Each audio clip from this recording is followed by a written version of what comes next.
How's everyone doing? What's It's up? that time again. Friday night again. What's Saturday morning, Friday night, wherever you are. Cheers, everyone.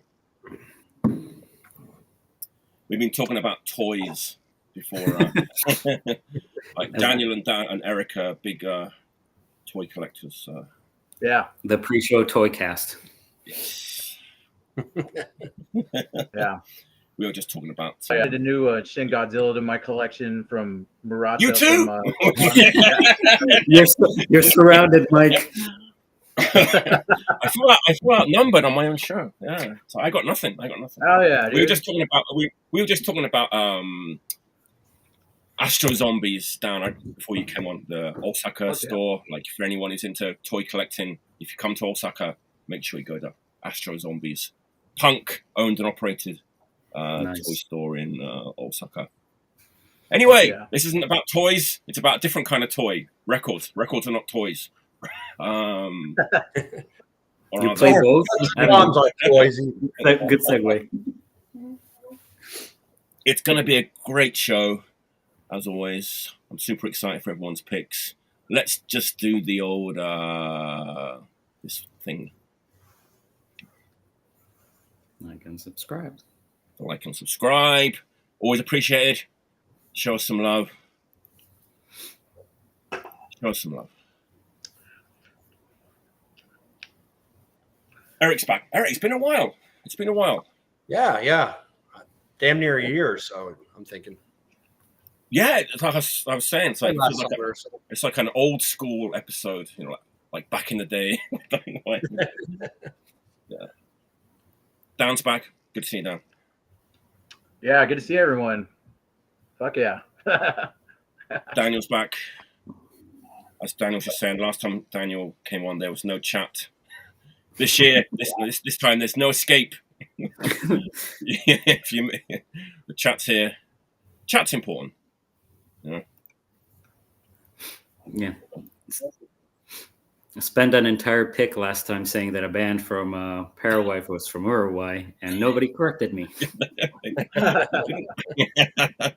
And none of us knew any different, so we believe in you. That's what you get for trusting me. I think a lot of people bought that record though after you talked about it. Los Invasores. So good. Oh yeah, that's a fucking good one. Yeah, it's so good. Uruguay, not Paraguay. Was it the way around? Yeah, it's Montevideo, so I think it's Uruguay, but I could be lying again. All right, shall we get going? Hell yeah. Going. As always, we've got 5 records or more that we're going to have a good time talking about. So sit back, enjoy. Let us know what's up in the comments.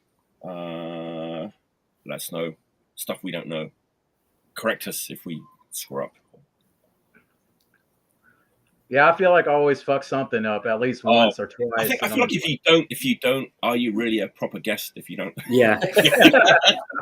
Especially after like the third round. Around the third round, I'm like, fucking drunk by that point. I'm like, I don't know what the fuck I'm saying. I'm just bullshitting. If you haven't lied about a record you like, have you really been on the show? Yeah, right. Yeah, I feel like perfection is we don't need perfection, right? So, nah. All right. So I kind of got into the habit of like starting off with a new record on each kind of show.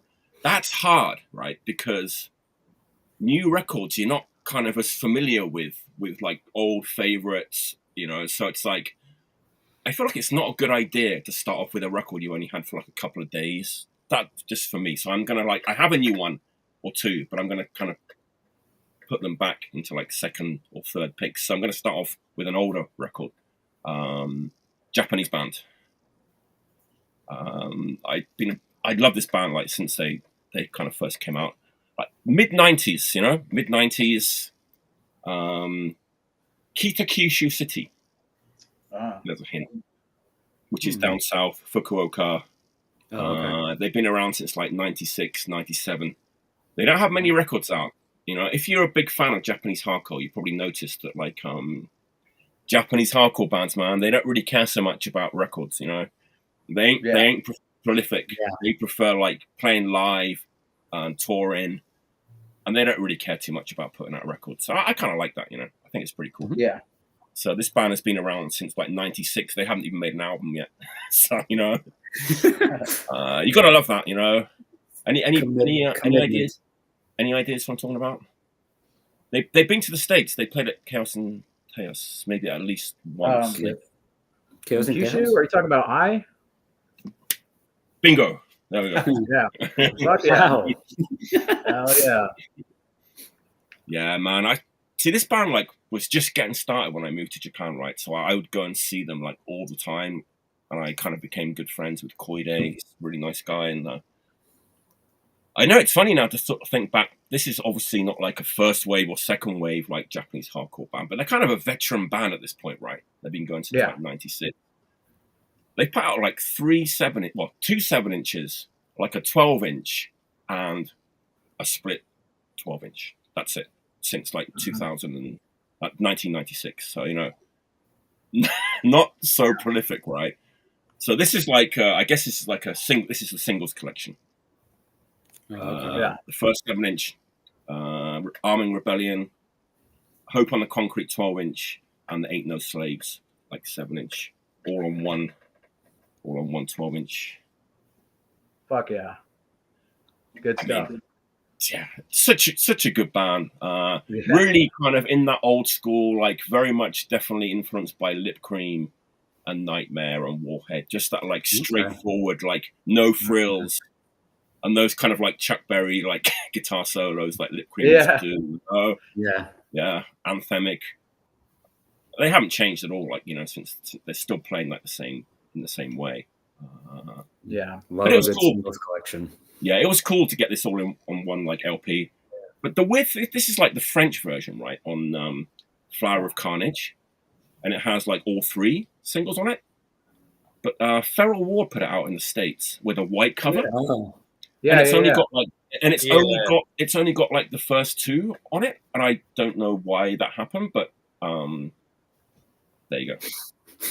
Yeah, awesome. Yannick used to make some weird decisions on that label. Maybe it's like it's more balanced, like, you know, 4 songs on side 1, 4 songs on side 2. This is kind of a bit like uneven, I suppose you could say. It's got 4 songs. I think one side plays at 33 and one at 45. I think. So it's like it's side 1 is heavier, is longer than side 2, right? Or the other way around, I forget. But I like the French version better. Like that probably explains why the probably has less music. Yeah, he able to do that oddball 33-45. That's it. Yeah. That's probably why. That's really strange. It's kind of cool, but it's also I would screw it up. I would inevitably I would play one of the sides on the wrong speed, and I did it, man. I did it. Man, they used to be really good. Now they're like really they're playing one really weird slow record. Playing too slow. I don't know. It's like, I fucking love I kind of feel like they're underrated hardcore or Japanese hardcore band, you know. And it's cool that they did that that US tour. They did that with Warcry around Chaos and Chaos, and I remember because they stayed at my house with Warcry, and we fucking partied for 3 nights before Chaos and Chaos, and they made their banner in my driveway with spray paint and fucking nice. that kind of shit. But yeah, I fucking love I so much, and they're incredible live too. Koide's got like such a powerful like frontman presence, and you know, it's kind of reminds me of June from Warhead a little bit. They get compared to each other all the time, and they both kind of look a little bit similar. They're both about the same height. They're both like super skinny. I think they're both about the same age. They both have a kind of similar stage presence and a kind of similar voice. They kind of, I mean, actually, it was funny. I remember. I remember, this is a funny story. I think I can tell it. I remember being at a gig with Warhead out in like somewhere near Nagoya, I think it was, and like a punk rocker kind of drunk came up to him, right? This is Jun from Warhead. He goes, "Hey, Koide," you know, from like, long time no see. Jun just fucking punched him like straight. It's like, I guess he was like sick of it, you know. Like, I mean, they're really close friends, you know. Jun and Koide, they're really close friends. You know, Koide was in that band Bandit, which is Bandit. Yeah, fuck yeah. Have you heard his other band, All Fuck? I've not. Is he in that band? It's good. Yeah, that was him. I think there was like some kind of like time where him and Koide weren't really, talking, I guess. So I'm not really sure what happened with that, but he started this other band called All Fuck. And I had just heard about them like the day before we played with them and Nemesis, like also incredibly underrated Japanese hardcore band, but we played with them. And yeah, he was in this band called All Fuck, and they're fucking awesome. It's like the same style of riffs as but a little bit more straightforward. And it's fucking awesome. Enno's a great guitar player, so he is. He's a bit of a wild card, though, man. Yeah, I've seen them when like they can't play because he's. Yeah, he fucking like, and that's kind of the point I was getting to. Like he was the singer of All Fuck, so we were getting drunk before the show, so he had to have like lyrics in front of him to like on pieces of paper with phrases on them to kind of remember like what he was saying and shit. But I mean, it was a great fucking show, and I got the 7-inch that day. It's fucking awesome. So if you like check out All Fuck. They're cool. Nice, man. And I have had like a bunch of different members. It's funny because like the old, I think it's one of the old like bass players. Well, they had 2 guitarists at one point, I think. Like that guy plays in Warhead now. Oh yeah. He moved to Kyoto, so yeah. He's been in Warhead for like the last couple of years. But yeah, great band. Great people. I kind of like that. I like the kind of like not being prolific thing. I think it's cool. I think so too. So we don't need a new album. Or quality over quantity. Exactly. Yeah.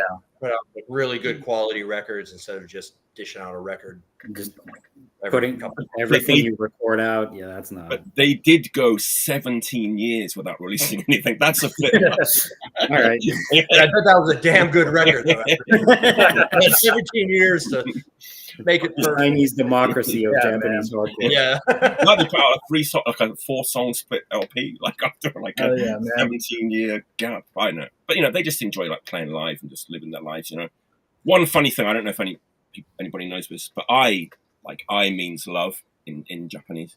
Oh, but the AI thing. But this kanji here, like this one and this one, is not I. It's akui. Akui means like malice or hatred. Mm-hmm. So it's definitely like a nod to Kuro from the same town, because Kuro means black.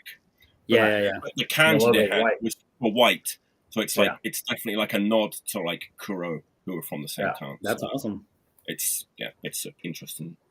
Yeah. So when people see in Japan, when people see this, they don't really see the eye. If like you're walking down the street wearing an eye t-shirt, people just see like malice or hatred, like in big letters, right? When you're walking down the street. So pretty badass.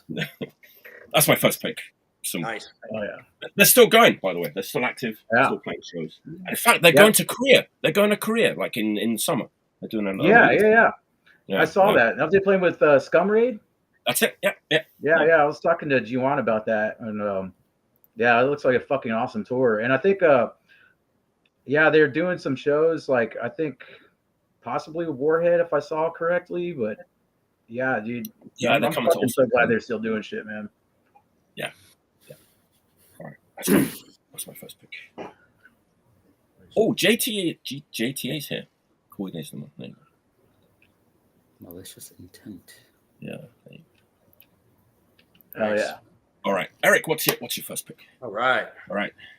My first one is a new record. It's almost pretty much brand new. Just came out recently. It's an American band from California, and they're doing kind of a old school California American hardcore punk sound.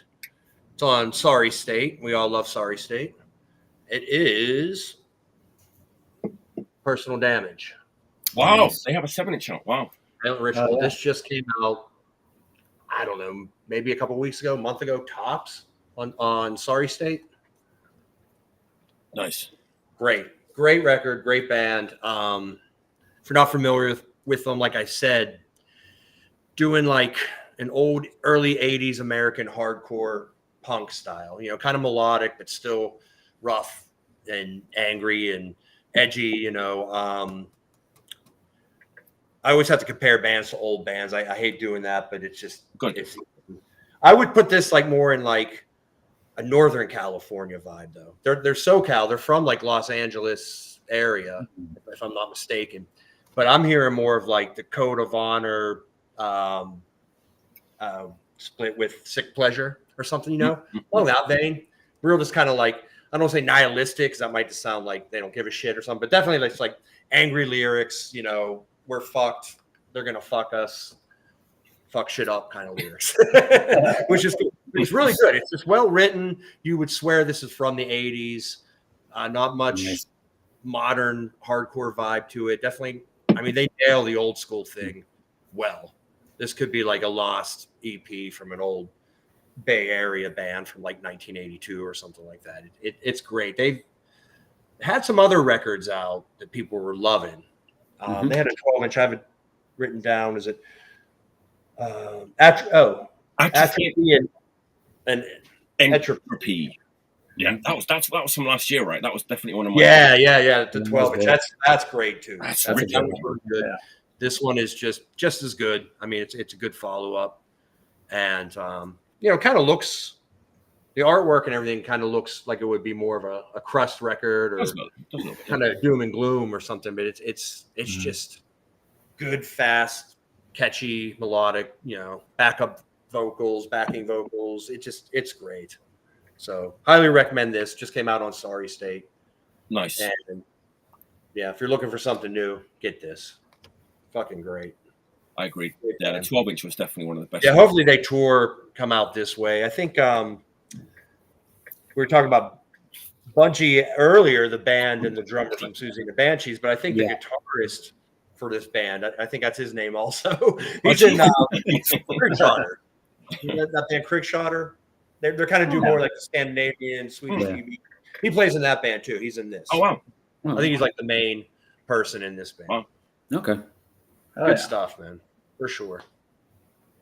Solid name.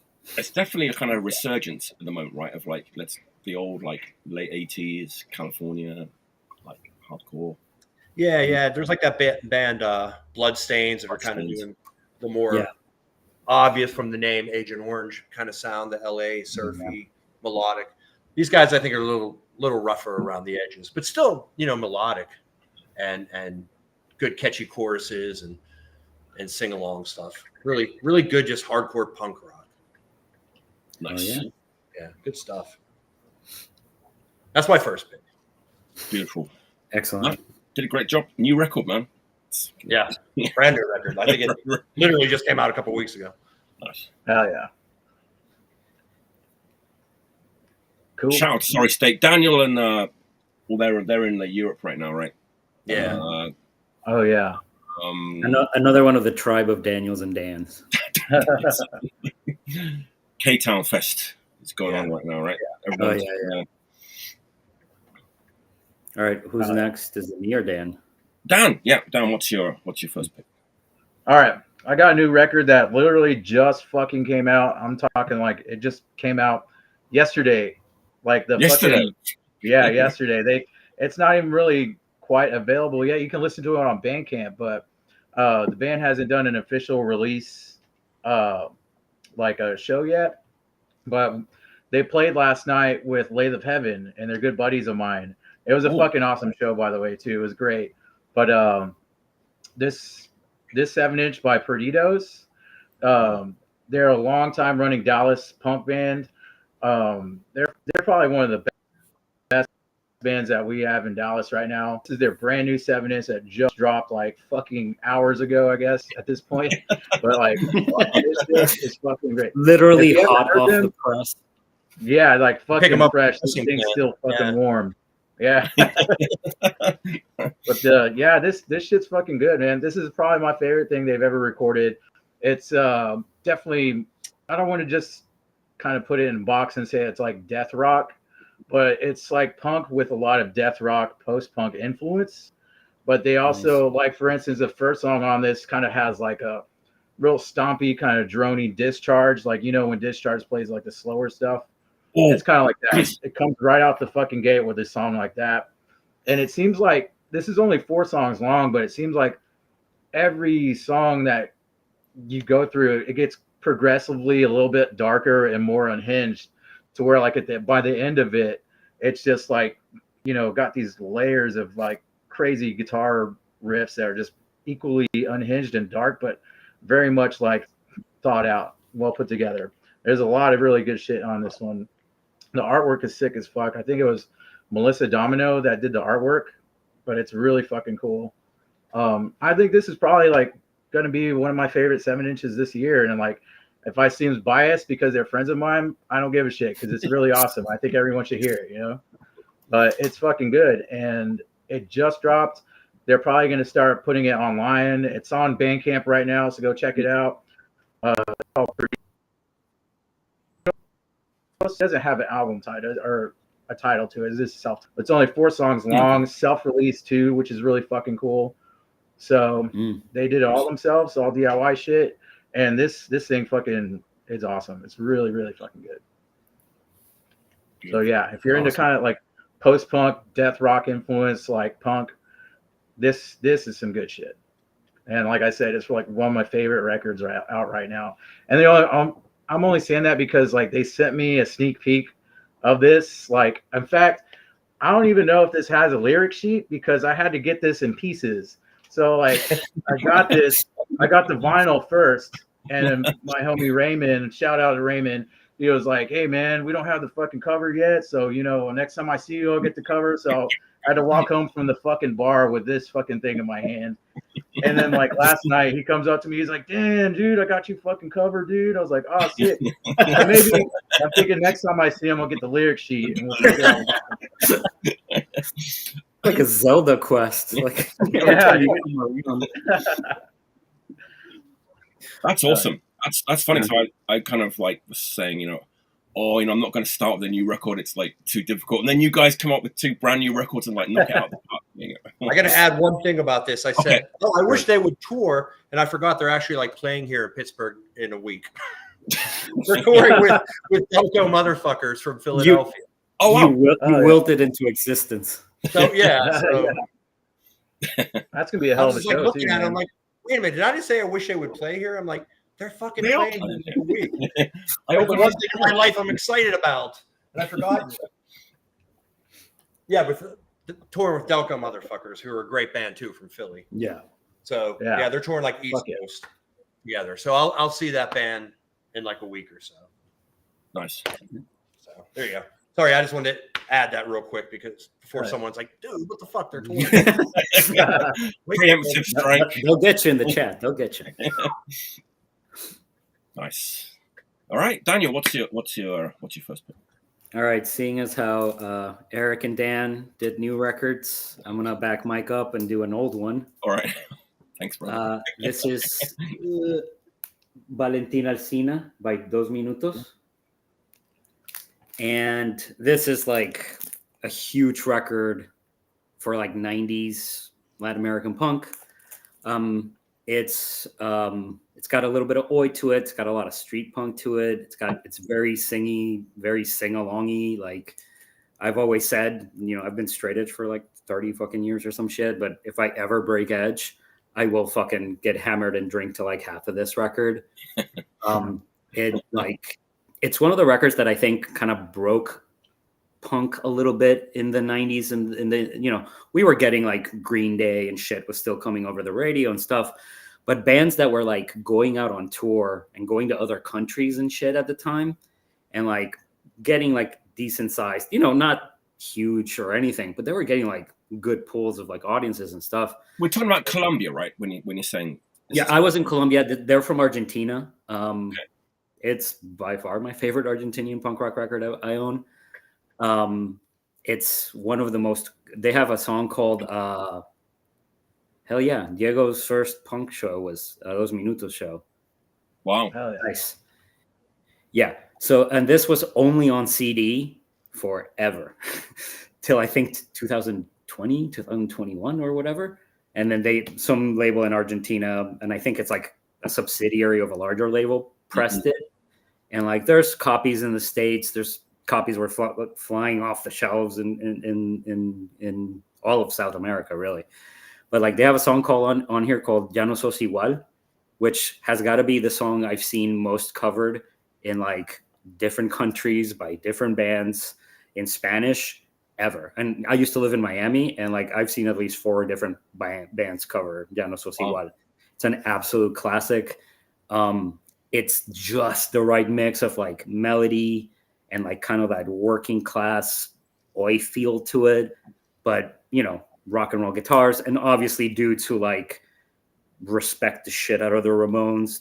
They do I Turned Into a Martian with Spanish lyrics, Me Convertí en un Marciano. Not on this record, but like later on in one of the records. But this record, like when I got it on vinyl, and like I was like, I remember like 4 or 5 of these songs really well, and I put it on, and I'm like, every fucking song is a banger. It's just punk rock at its funnest. It's got songs about like getting drunk, or your friend's going to jail, or your friend became a cop and you know now he's a shithead. Like it's just, to me, it's like my teenage experience of punk rock, like just perfectly wrapped up. So Dos Minutos, Valentin Alsina, it's fucking absolutely recommended. And I think it's a really important record in the history of punk, of Hispanic punk, because you kind of like get a lot of like the super underground stuff gets a lot of respect, and you know, rightfully so. But this record, in spite of like some people were like, oh, this is like the sellout shit or whatever the fuck it was, because you get the CD at a store, which back there was like people would fucking throw rocks at you for buying CDs at like regular stores, not punk stores and shit. But this, to me, and I've been, the last few weeks, I've been just jamming it, and it's just been in rotation. Yeah, just Dos Minutos, Valentin Alsina, one of the greatest fucking Hispanic punk records I've ever heard. Nice one. Oh, yeah. Didn't like a lot of punk come out on like major labels and big labels like back then though? Because there just wasn't any like DIY. Yeah, because they would kind of like, they were catch-alls. So like everything from like licensed stuff from Europe and the US to like local shit, they were just like, we're gonna press a couple thousand of these and see if like it catches anything. And it was only on CD till like the 2010s. Right. Thankfully, it came out on vinyl, so I could actually show it on the show. Yeah, there you go. That's what they did that come out on vinyl in, you said in Colombia or Argentina? No, it was pressed in Argentina. Yeah, it doesn't even have the label on it. Oh, wow. I remember reading it. Okay, yeah. Universal Music Argentina. There you go. Yeah, okay. All right. So this is a record that came out in 1994, and it didn't get a vinyl pressing till 2021. Wow. Kind of makes sense. I mean, 1994 is like the CD age, right? As well. Yeah, so you've got the middle of the CD age. Right, and yeah, Valentin Alsina is a neighborhood. And the song Valentin Alsina is about like just being from a fucking working class neighborhood. There you go. Cool. That sounds awesome. It does. Yeah. Yeah. That's a great pick. Thank you, sir. You're welcome. All right. I'm going to go in my new record now. I think I'm ready for it. San Francisco, Oakland area, brand new, just came out a couple of weeks ago. I'm calling this a punk record. It came out on Static Shock Records, which is a punk label. Yeah.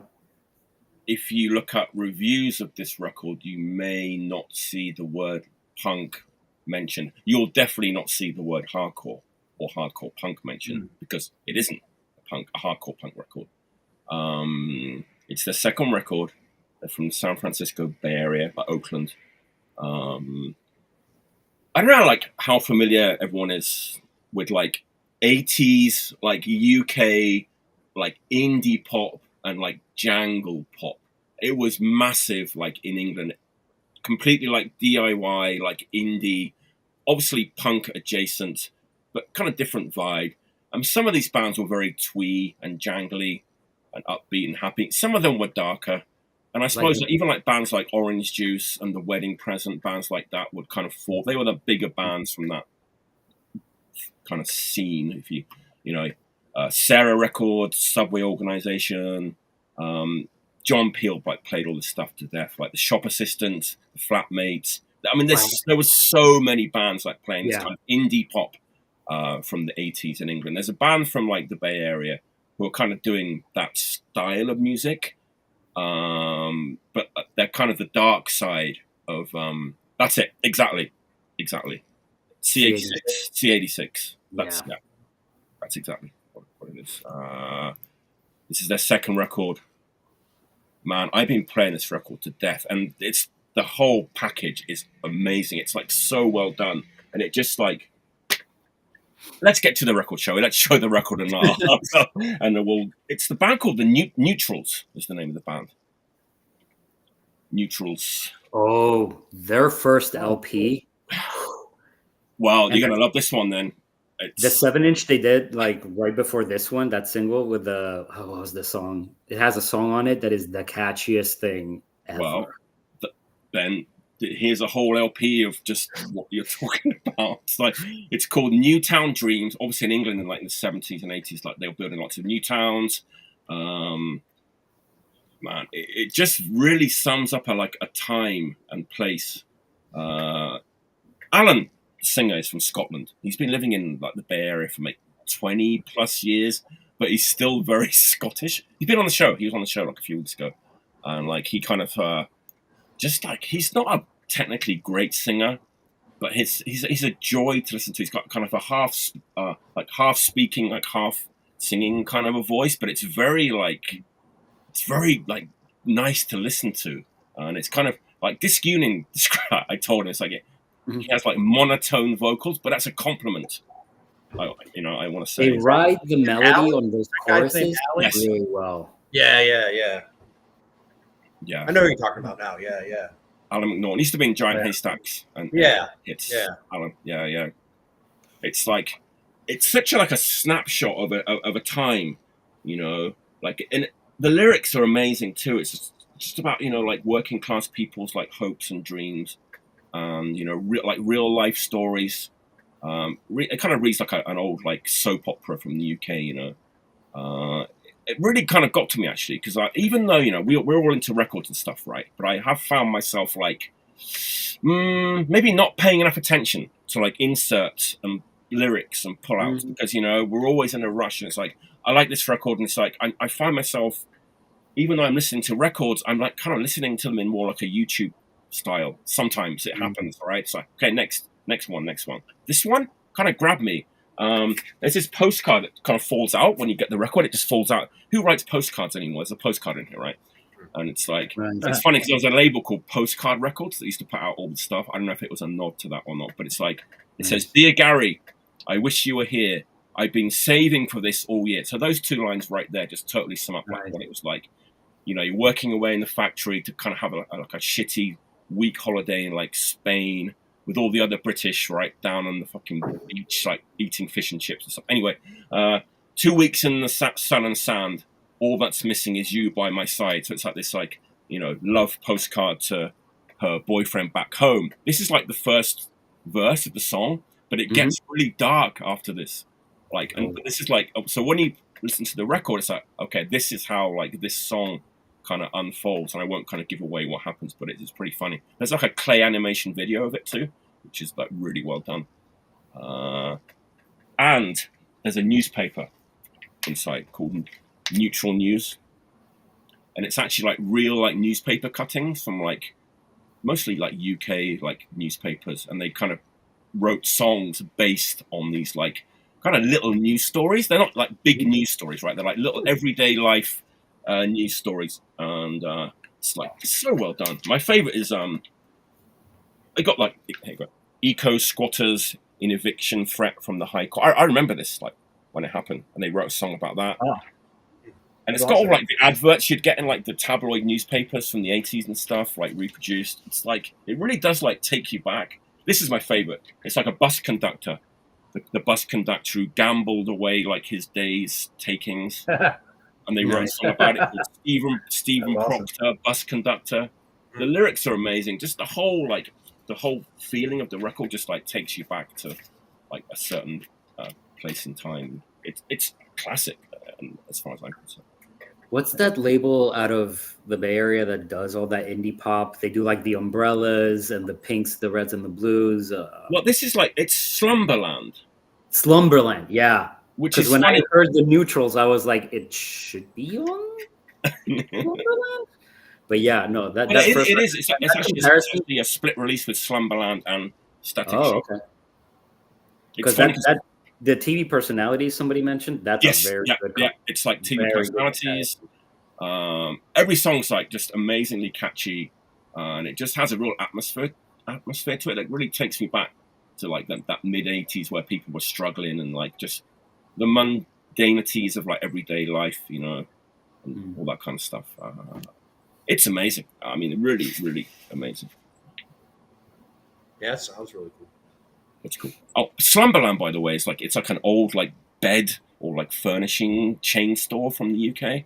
Oh, really? So, you know, like a Slumberland. You know, like you work hard and you can buy your dream bed kind of thing. You know. Oh, okay. That's definitely that's cool. Did not know that. Yeah. Yeah. I every time I get the Bandcamp like new from Slumberland, I'm like, I'll listen to this. They have a lot of stuff out, right? I kind of went down the rabbit hole a little bit with it. So, oh, Jesus Christ, here we go. It'll hurt your wallet. It will. Yeah. And they also like reissue like a lot of the old like bands too, like the 14 Iced Bears and like bands like that. They kind of reissued. Like, I want to say that it was them that did that. They did the repress of Chin Chin's Westway. Oh man, they did. They did. Yeah, hell yeah. Great fucking record. Yeah, love Chin Chin. Oh yeah. Mm-hmm. If I feel like shit, like I always put on Chin Chin. It always makes my day like 10 times better. It's hard to be in a bad mood and listen to Chin Chin. Right. Yeah. The name alone puts you in a good mood. It's fun to say. Chin Chin and the Dolly Mixture are kind of like the break in case you're having a shit day records for me. Yeah. Absolutely. This is not one of those. It's a little bit. Yeah, that was more. I would imagine. It's real. This is real. This is like real, like gritty, you know, like kitchen sink drama. We used to call it. Like, that's really cool. Like how they, you know, took headlines and like, well, not headlines, but like news stories. Like, because like you'll never run out of song ideas if you do that, dude.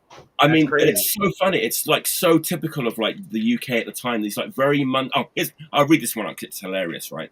A man who stuck his head through a pub window and frightened the barmaids after being refused an after-hours drink was fined a total of £50 at Hamilton Sheriff Court on Monday. In a rage, the man broke a window, stuck his head through, and swore at the barmaids inside. And this made fucking newspaper, man. It's like I feel like it's like local newspapers from like small towns and stuff. They have the best like little stories, you know. So, I'm in a small town in Arkansas, so we still get the like.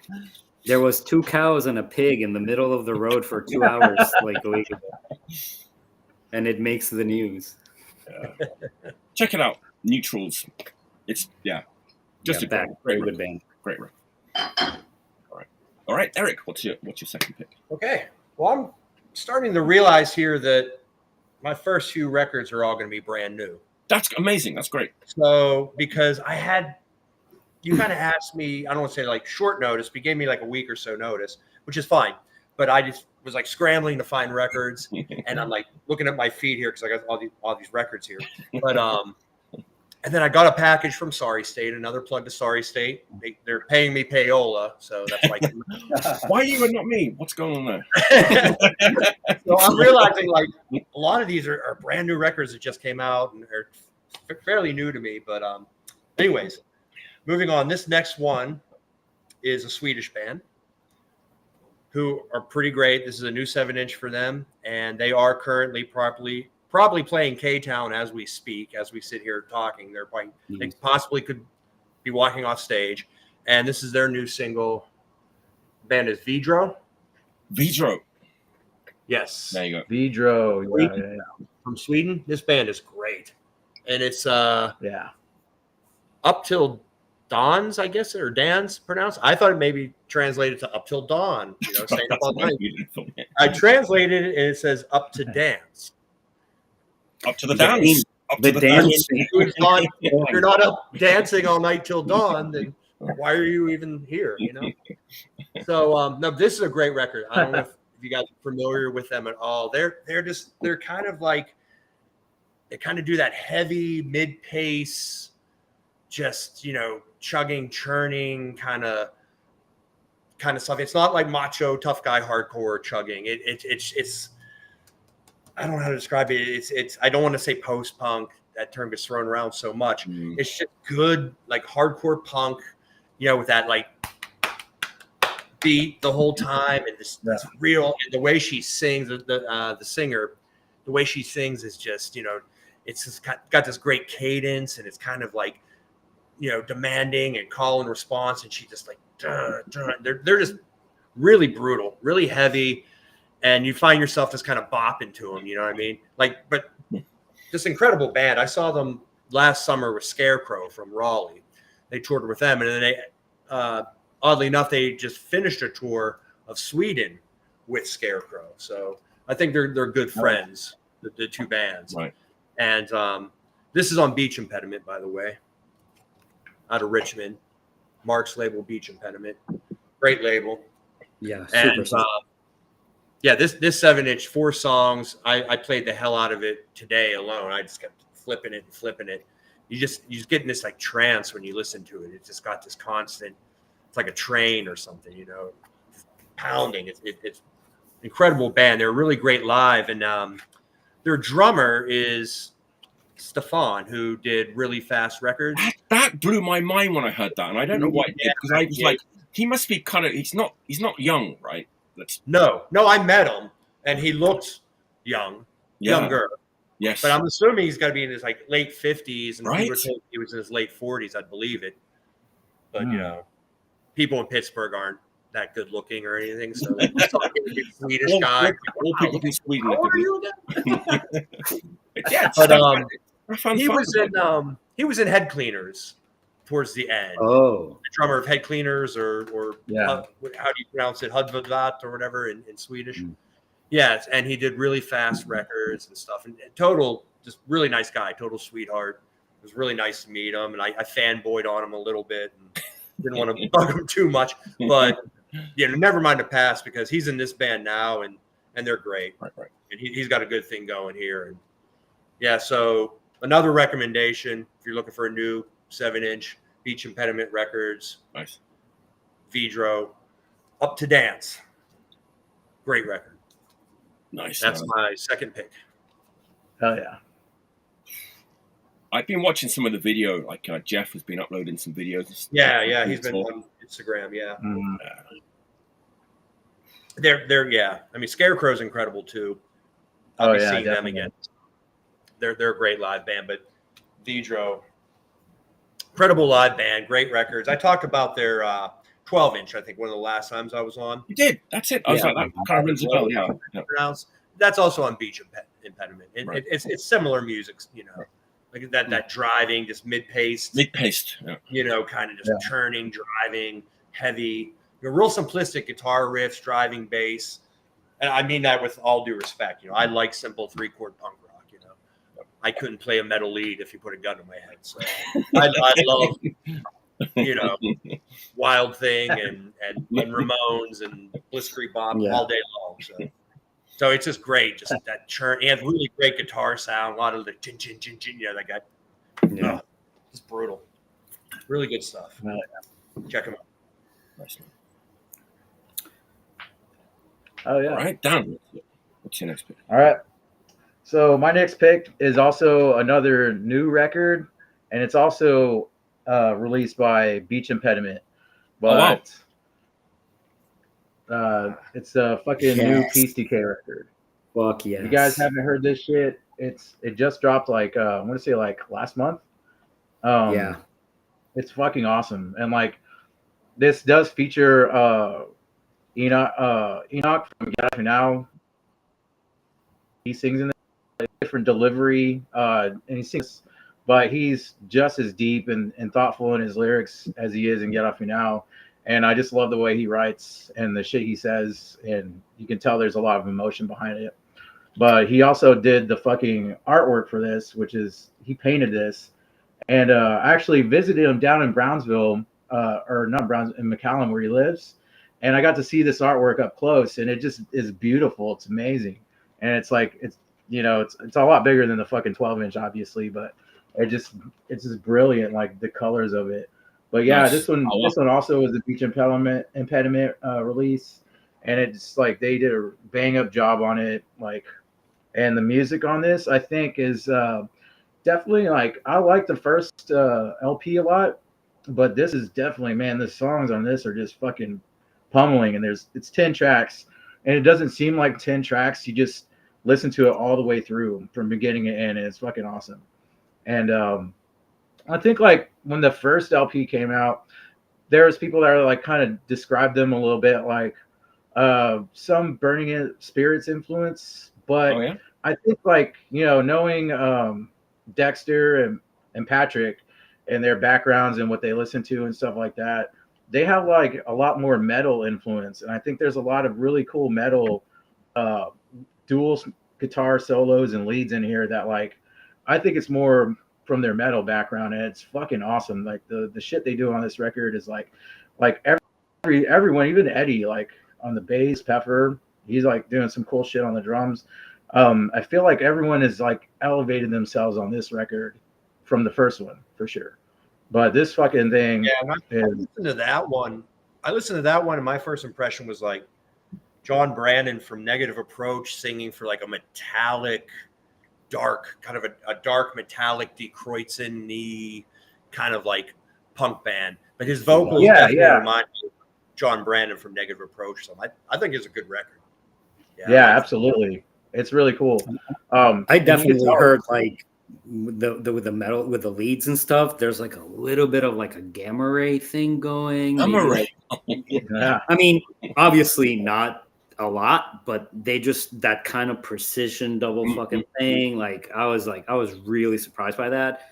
I really like the first record. I think they just took it up a fucking notch, and the vocals on that, whoever recorded those vocals is just fucking on point, because it sounds so fucking urgent, and that's the shit that really gets me with hardcore. Yeah, the vocals really caught my attention too on that one. Yeah, and like I mean, I think we all agree, man. This is definitely like the first record's great, but this is definitely the next evolution of what they're doing and like their sound wise.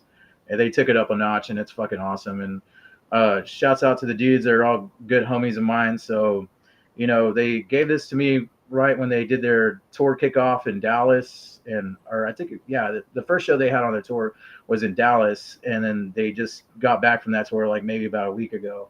But if you saw them, I hope you did, because they were fucking like, they put the time in the fucking jam room, dude. They sounded tight as fuck, and those songs sounded amazing live. So shouts out to those dudes. This fucking record is a fucking ass beater, so I recommend it. Yeah. If you haven't heard it, check this shit out. This shit's fucking awesome. Yeah, I unfortunately missed them on that tour. I was in Chicago the same day they were, but I had like so much going on out there, and I went to see The Damned on the same night. They played like an early show on Sunday. Okay. And like I was out there with a group of friends, and we all went out from Pittsburgh, and we just had all this shit going on. I was like, oh shit, because I haven't seen Chris in years, and I would love to see him. And Mock Execution from Chicago, who are also great. And it just wasn't. It didn't happen. It wasn't in the cards. I missed them. I felt bad, but hopefully I'll be able to catch them another time. Maybe Chris, come to Pittsburgh. Bring the band.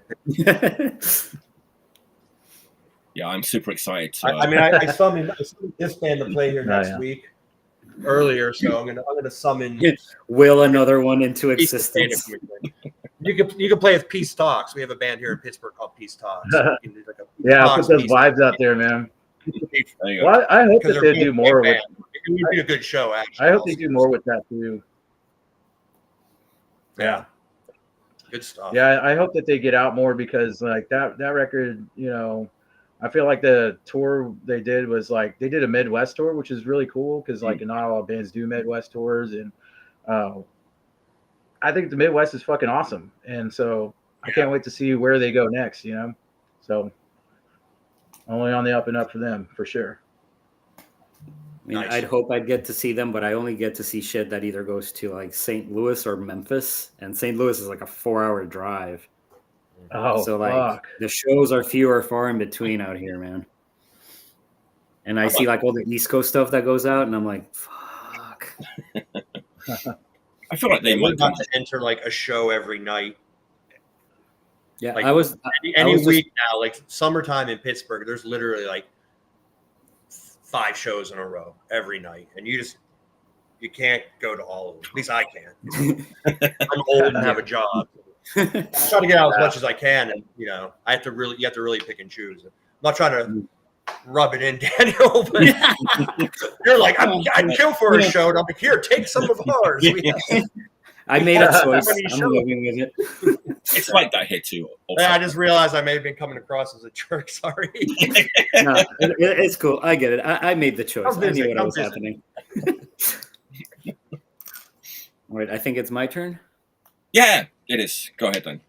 Okay. What you got? I'm gonna switch things up a little because I actually had another Beach Impediment record, a new one to do. But I'm just gonna switch it up and do something really old. Nice. Nice. So one of my favorite bands all time, Strawberry Switchblade. Saw pictures of them, became obsessed, and it's just been, psychological damage to me basically since then. And what I wanted to show was Rose McDowell from Strawberry Switchblade. This is a compilation that came out. I think it came out first in CD. It came out on LP. I want to say this was 2015.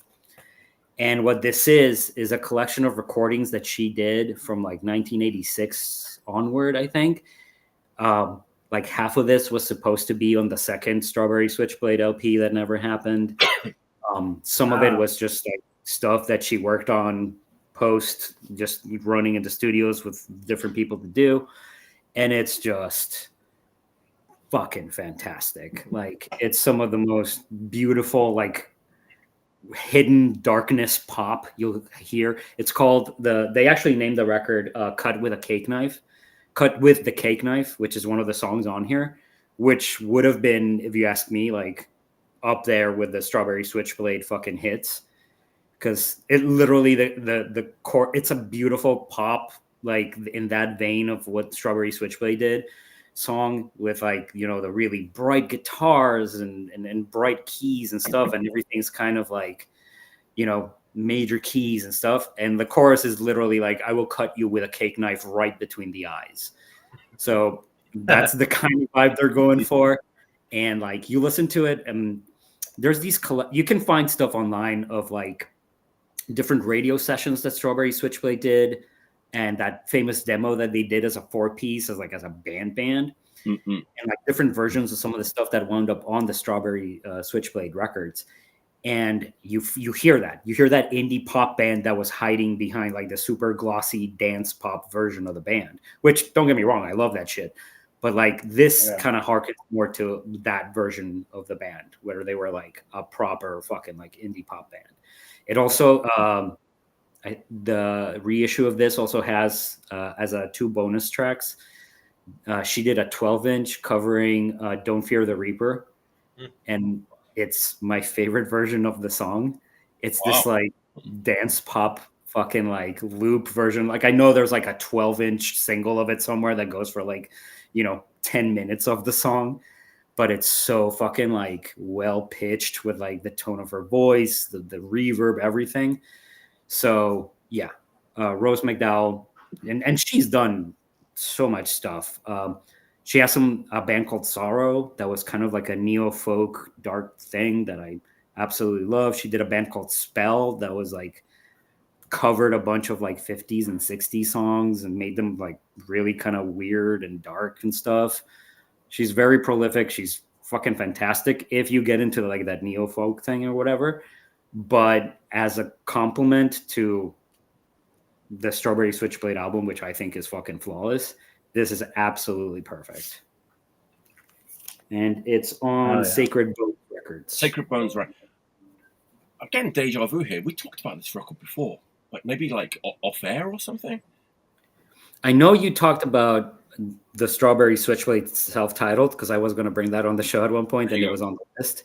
And you might have mentioned this, but like, yeah, didn't she do some stuff with like what's his name? One of the guys from like Current 93 or.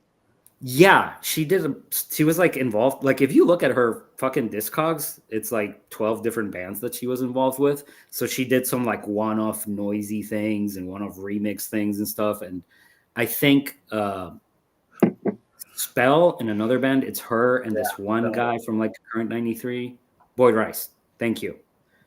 And like that stuff is really good. The to me, the best of the other stuff is Sorrow for sure. Oh yeah. But this single, this like comp of her like just Rose McDowell stuff is fucking incredible. That's that's actually really badass. I've never heard of this at all. I love Strawberry Switchblade.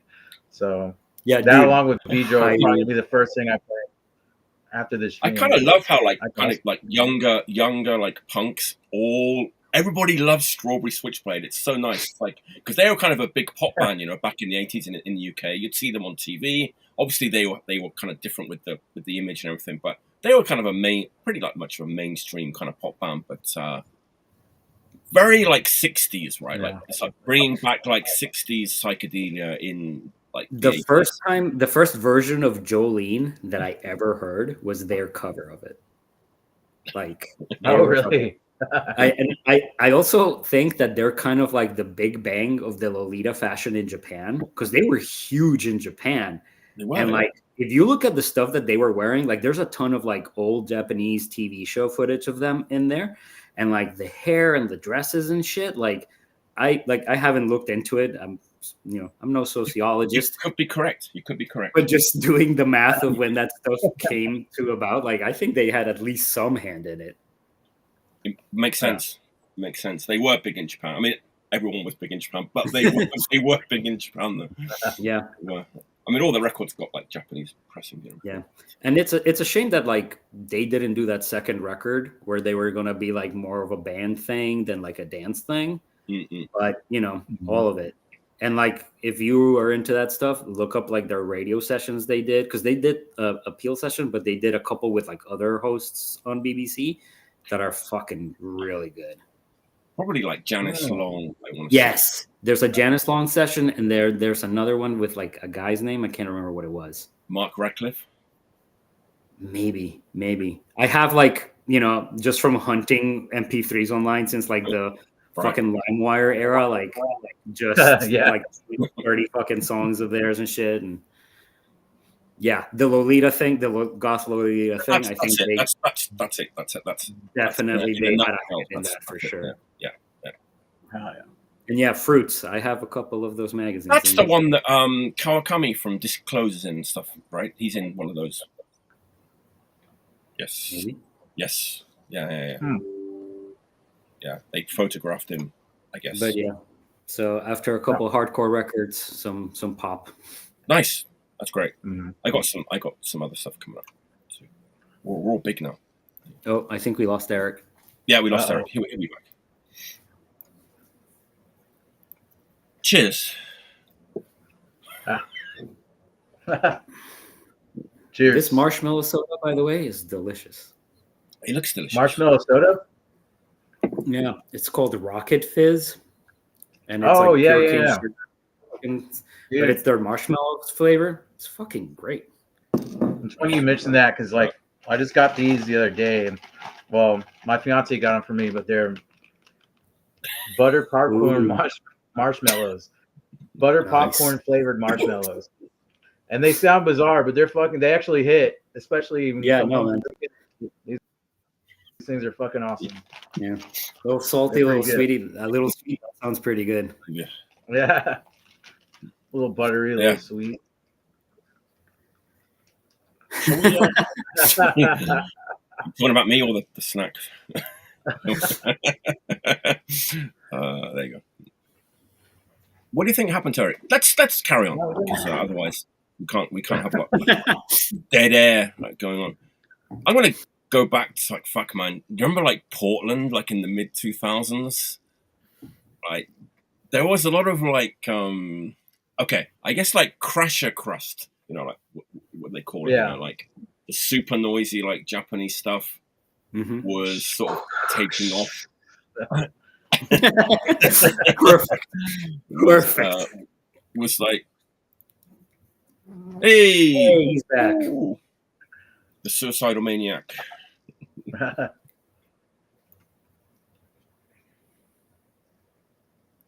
Oh, no audio, Eric.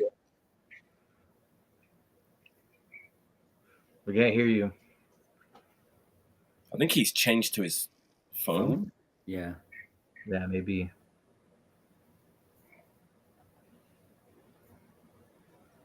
Eric, can you hear us? Oh. Forced him off the Crusher feed. crust. Crusher crust. Crusher crust. Disgusting. Crusher crust. Yeah, I guess like a lot of bands from Portland were kind of running with the torch with this stuff, right? In like the mid 2000s, Nervescade, bands like that, you know.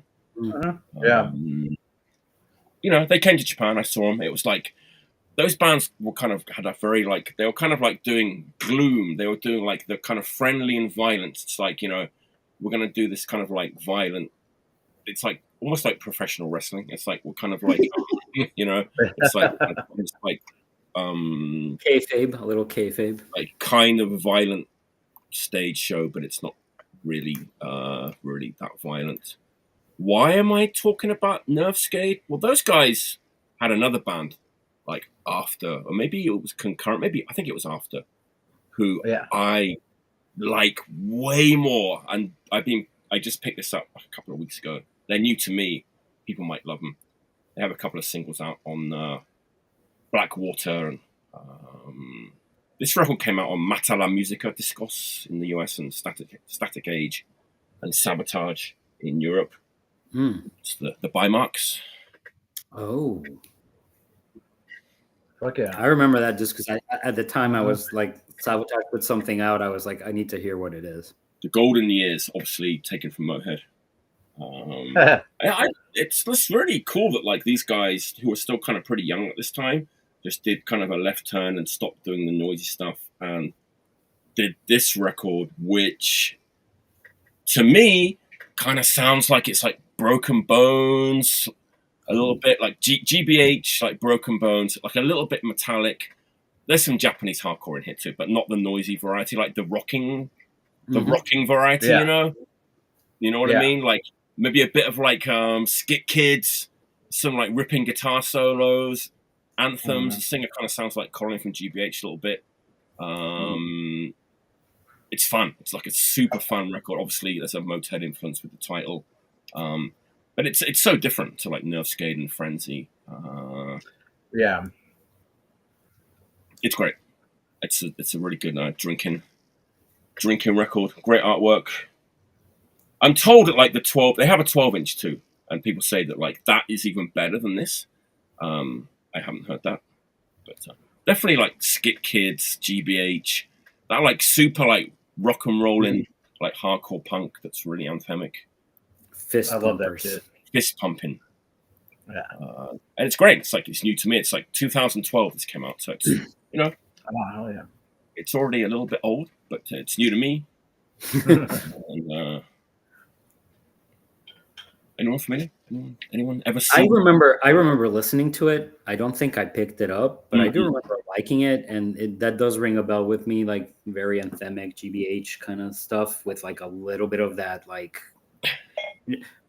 Speaking of Japanese bands, early Crude records, not late Crude records, like kind of an Attitude Adjustment, that fucking very rockin' kind of solo forward shit. I do remember kind of like, you know who it reminds me of, and this is a new band, and it reminds me of Fane. Oh, Fane, yeah. From Canada. It's kind of similar. It's like very like slightly metallic, like GBH, Broken Bones. Rocking. I really was getting like, okay, this sounds like a little bit like Fane to me. That's the vibe that I kind of got You know, I think your I'm a fucking description is sucker piquing for that everyone's kind of interest. We're all like, we should listen to that again. Yeah. Yeah. So, I mean, it's amazing. Like, it's really, really good. You know. Yeah.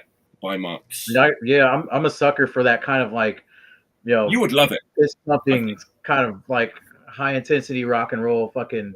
Even like I would even say like even formulaic shit like GBH, you know, and you know it's various like you know what you're gonna Even get if they when you hear came it, up but with it's the formula, it's still formulaic. Yeah, I mean it's like, dude, it's you know like fucking, it's fucking awesome. You know, you're just like, all right, this is gonna fucking kick ass. Let's go hit play. Yeah, you would love this. It's like it's that total like hard rocking hardcore. Hard rocking hardcore, brother. Hard rocking hardcore from Hell yeah! Oh yeah. There you go. Yeah, I mean it's 3 of the guys from Nerfskate, you know, and yeah. Like Eric, can you hear us? Can we hear you? Can't hear you.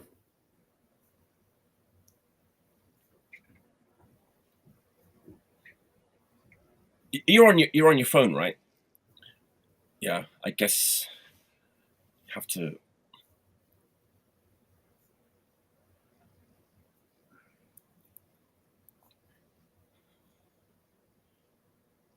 Dan, you want to go next? Me? Yeah. Okay. Yeah. I'll go ahead and go. Okay.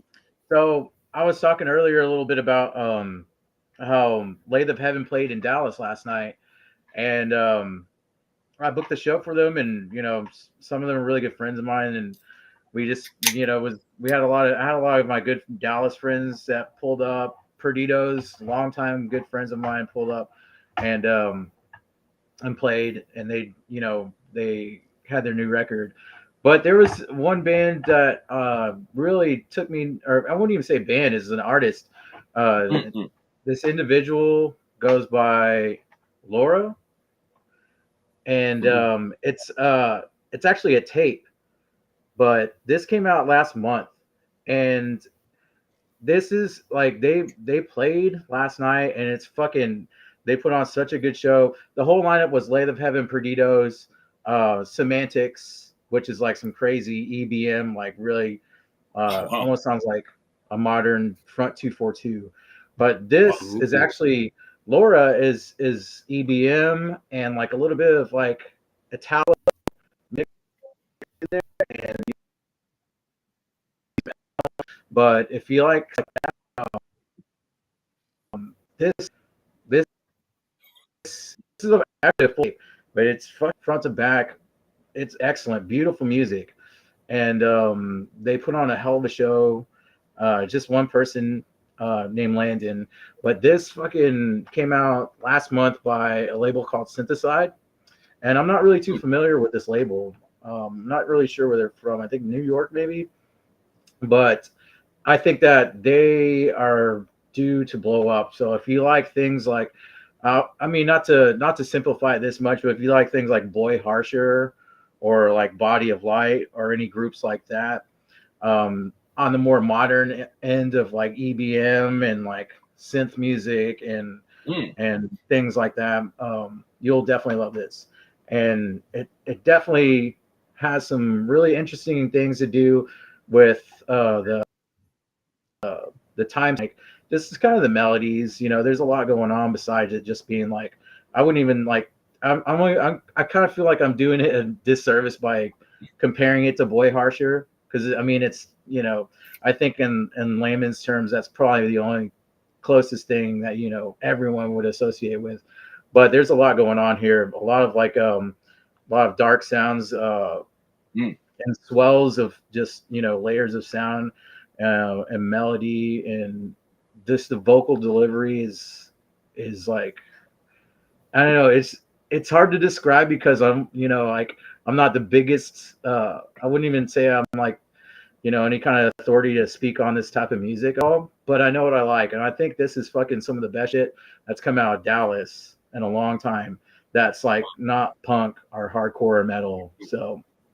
Llora, this tape, it's called Omen, and it's on Bandcamp right now. But yeah, if you like any kind of EBM, especially more like like a lot of what people are doing with modern EBM. Like this shit this shit's like I've been listening to this like once a day every day, so I highly recommend it. Self-released? Yeah, no, it's actually by Synthicide. I'm not too sure who did it. Okay. Who Synthicide about the label? I'm not too familiar with their label, but I want to say they're out of New York. I'm not too sure. If anybody knows in the comments, like school me. I don't care. I have no idea. But I just got this tape last night also, and I've been listening to it on the Bandcamp, and like yeah, I've been listening to it like almost every day. So if you like that kind of like more modern EBM, like this shit fucking rules. Highly recommended. That's amazing. Like that show you keep talking about. That's a really like nice, that's a like diverse lineup of bands, right? That show. Yeah. I Cool. try to keep it a little mixed up, like especially like groups that can be adjacent to each other. So like it was it was like EBM synth with like death rock and then Lathe of Heaven. So and it all meshed well and everyone loved it. Everyone had such a good time that show. Actually had too much of a good time, dude. Like I was hungover all goddamn day today, dude.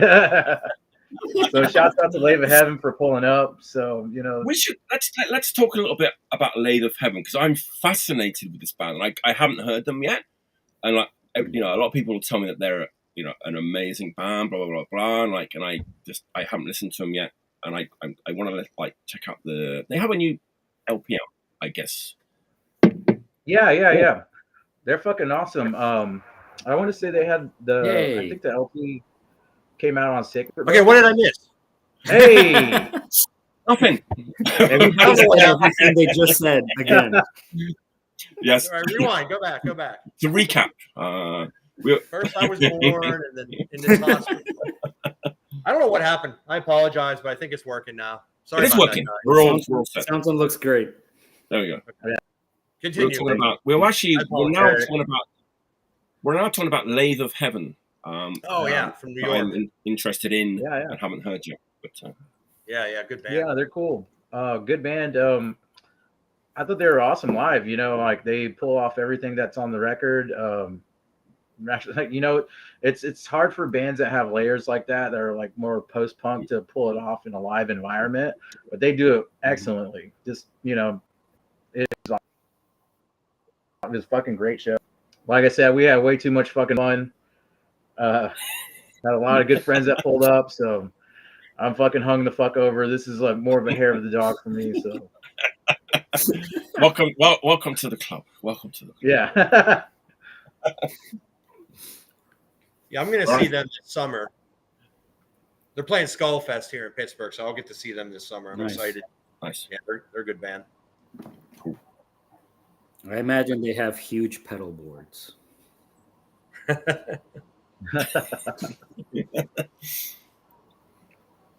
right. Let's hope so. Who's up? Yeah. Hang on. Did we like switch around a little bit? I think it was Eric's turn, and we skipped. Yes, because Eric didn't go. My turn, and then my computer died. I can make a real quick one. No, but you missed the turn, right? Yeah. My computer's suddenly died, but I got it going again. The battery died. Okay. I'm not going to fuck around because, I don't know. Again, apologize to everybody. I don't know what the hell happened. Another new record. Imagine that. Here's another new one. And this band's great. They're out of New York, just like the band you were just talking about. This is their new record on Roachleg Records, Mirage. This is one I'm interested in. Mirage, yeah. This is great. This is great. They're out of New York, but the singer sings in Italian. I'm assuming he's Italian. And this is a great record. This, like I said, just came out on Roachleg. They kind of do like a wretched vibe, like a wretched worship. But it's good. It's good. It's really good. But it's more like the later wretched, like not the thrashy, out of control, about to fall apart wretched. That's more my favorite era of wretched. Yeah, the what is it? Letao Morte Non. That's that one. Yes. Yeah. as a reference only. I'm trying to sneak another record in. That's why my computer died. I had to go dig it out. The first sneak of the show. Yeah. No, but this is great. Yeah, they do. They have like, obviously, like I said, the singer sings in Italian. They have this dark vibe. The first song is almost like rudimentary Peni-ish, like the opening riff. It's really incredible. They're all over the map as far as that. Like they'll have some thrashy, fast songs, but a lot of just kind of slower, definitely very dark, very heavy. Like I said, a rudimentary Peni meets Amoebix meets Wretched and all the other classic Italian bands. Wow. I mean, the record looks great. Here's the back, the P symbol and everything. It's just a well done record. They did this newsprint old album, nice. Which is like definitely something an old Italian band would have done, Wretched or something. It kind of looks like Wretched record, the lyrics, and photos of the band, and that's awesome. Great artwork, and it's just a well done record. It sounds great. It's just heavy and raw, and the label definitely put some love into it. But yeah, I mean, it's a 45 12-inch. Can't beat that. Great record. I think they just have a 7-inch that came out recently too on a Spanish label. The name escapes me though, which label it is, but I think it's out of Spain. I gotta search for that, hunt that one down. But yeah, this is another new one I just got from Sorry State, and another one highly recommended. I mean, grab this incredible band. That's like, okay, we've kind of touched on this before.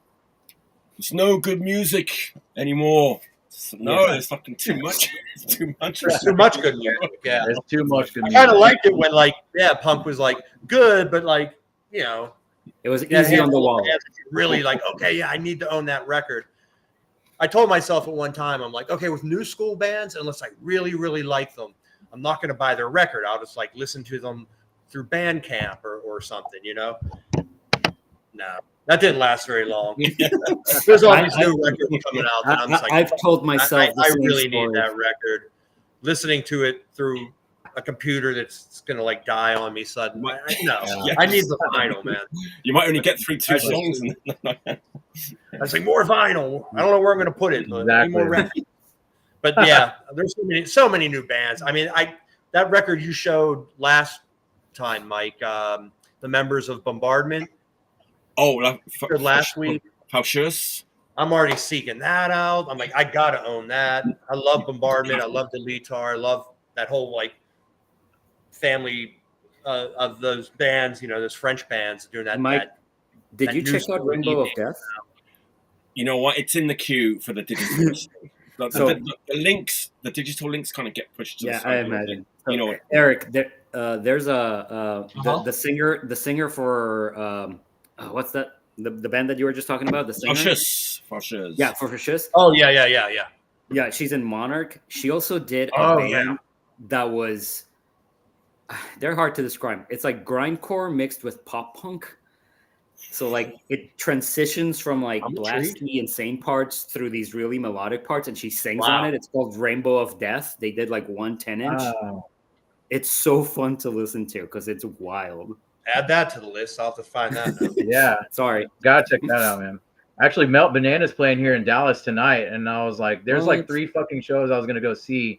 And I was like, well, I gotta do this. But Melt playing here, Koreans are doing I can't remember what album tonight. Yeah. I don't know. Wow. But yeah.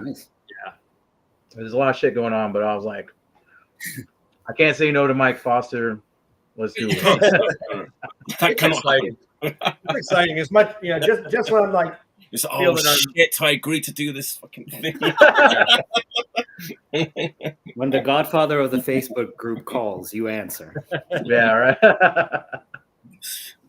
Otherwise, you shall feel my wrath, young man. I guess it's my turn. Oh, yeah. All right. Let's have it.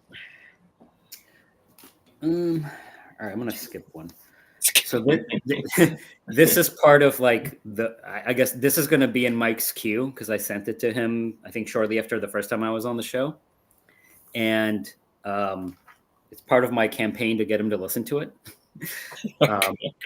So there's been a lot of like Scandinavian power pop stuff on the show. Okay. Yeah. Plastic Tones. Yeah. Teenage Head in Finnish, whatever it is, Tenipa, like. Yep. And speaking of Sorry State, they brought over this record, and it's a band, but it's named after one of the members of the band. She used to be in another band that's similar to that Tenipa, like, you know, that whole Scandi pop, whatever we're calling it now. But it's pitch perfect power pop. Like, it's not so 70s, 60s that it turns into like AM Gold kind of stuff. And it's not too 80s where it doesn't turn into like dancey stuff either. Not that there's anything wrong with either of those, but it's just right if you like 80s kind of like the Shivers and the Dinette set and that kind of like power pop that's just really guitar based and just like a nice, beautiful vocal on it and just melodies and catchy hooks for days. And Sorry State brought a couple copies of this record. It's okay, there it is. Man, Christina. Yeah, and she was in another band called Tamara Luonto, which, you know, I already forgot that name again. Yeah, but like, and I have a hard time because I love this kind of stuff, and then sometimes I'll listen to a record, and because it's not in English or Spanish and I don't understand what they're saying, like I'm like, okay, that was beautiful, but none of it stuck in my head. I've been like humming and singing myself Finnish, I guess, songs like for a couple weeks now since I got this record. Just the first song should be on like every radio in the world right now. It's super fucking good. The guitars on it are like just perfectly fucking done for this kind of music. There's like an acoustic guitar song towards the end of the record that's fucking gorgeous, but just every song. I kept waiting for filler, and there's just not any filler on it. It's like, it's not super long. It's like 8 tracks, but just in my campaign to terrorize Mike into actually listening to it, I figured I'd put it. But if you like power pop, if you like Chin Chin, if you like Dolly Mixture, if you like the Shivers or the Dinette set, any of that stuff, 80s power pop, like guitars power pop, you're not gonna do better this year than this record. I definitely searched for that record like in the usual spots in Japan, and I didn't have any luck. Give it a Bandcamp whirl. I want the record, Daniel. I feel that too. That's why we're all here. Just I needed to get my power pop fix in, and that's my record for that today. I gotta give a shout out to Irina. How you doing, Irina? Are you drinking tonight, Irina? With the best of wings? Everyone loves wings. Who's dead? Paul McCartney? Cheers. Paul is dead. Paul is dead. Cheers, Irene. You play one of the Beatles songs backwards. Yeah. Oh my God! Speaking of 70s references, the woman on that record, she looked like Lindsay Wagner. Oh, she my does. age. I thought you were holding up at first. I'm like, a Lindsay Wagner record? Okay. Who's Lindsay Wagner? She was like an actor in the 70s, television act. Yeah, Okay. did like The Bionic Woman and stuff like that. Yeah. Showing my age. I feel like we did have that in the UK. Yeah, I'm sure. And Wonder Woman. Yeah. Incredible Hulk.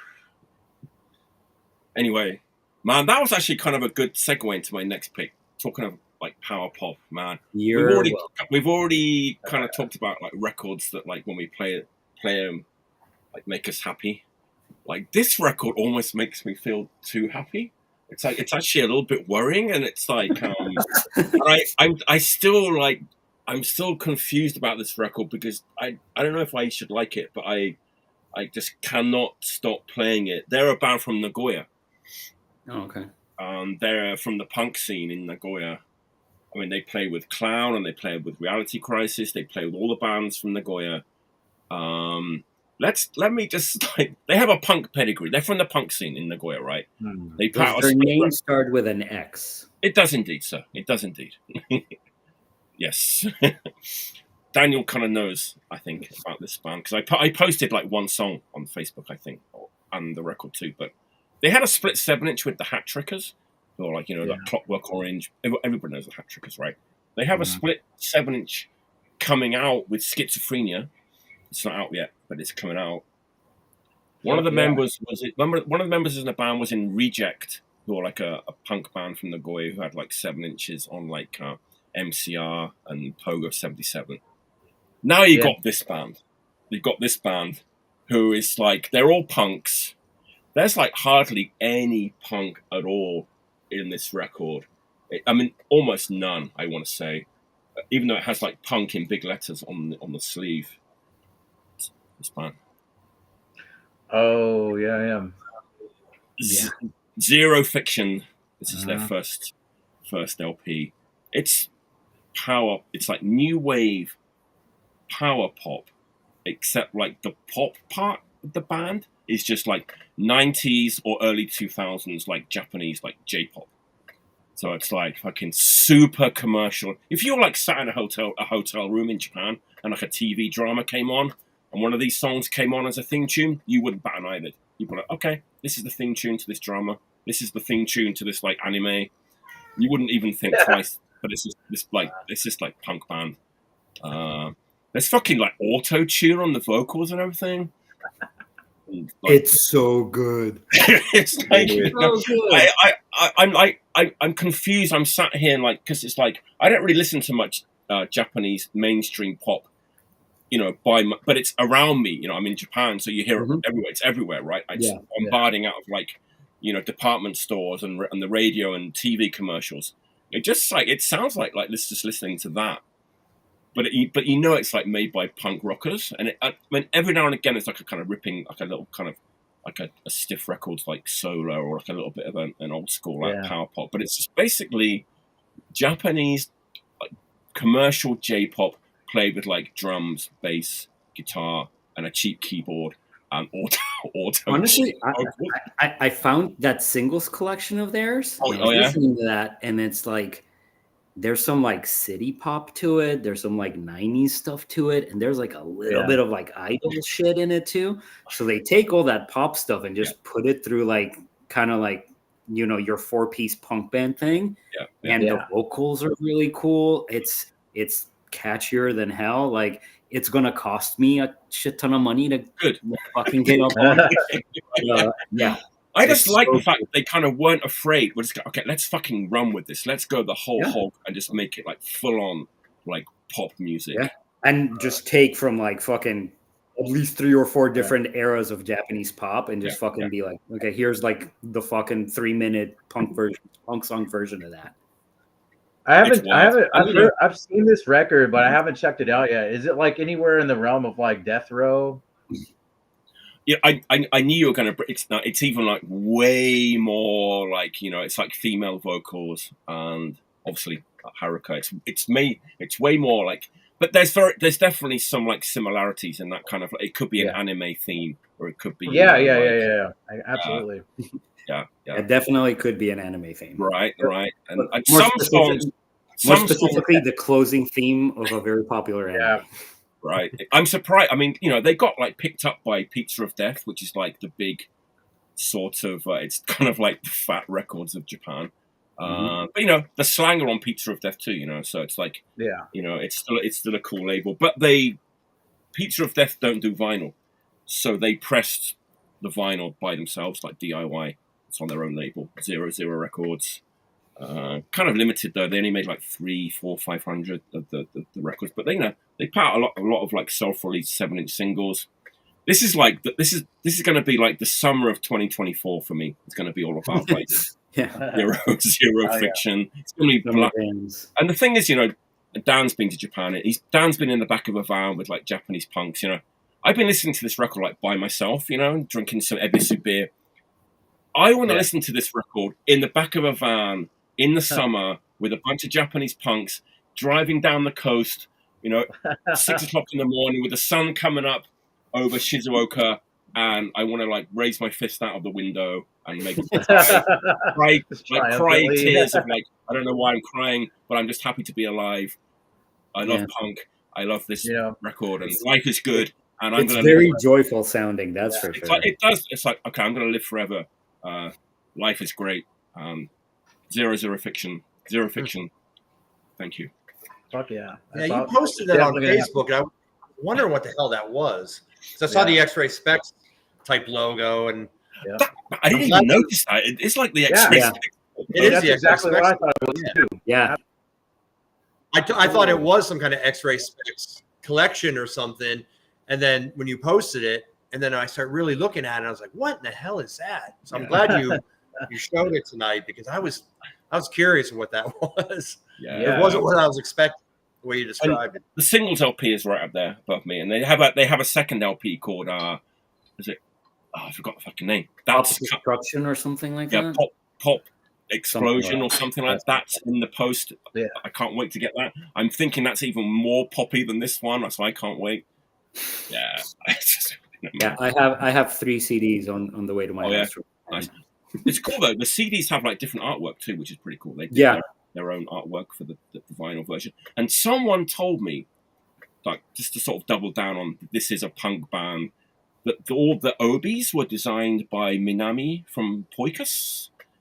Oh, wow, that's sick. Okay, sure, I'll take that, because he's an artist. So yeah. Anyway, people are going to either really hate this.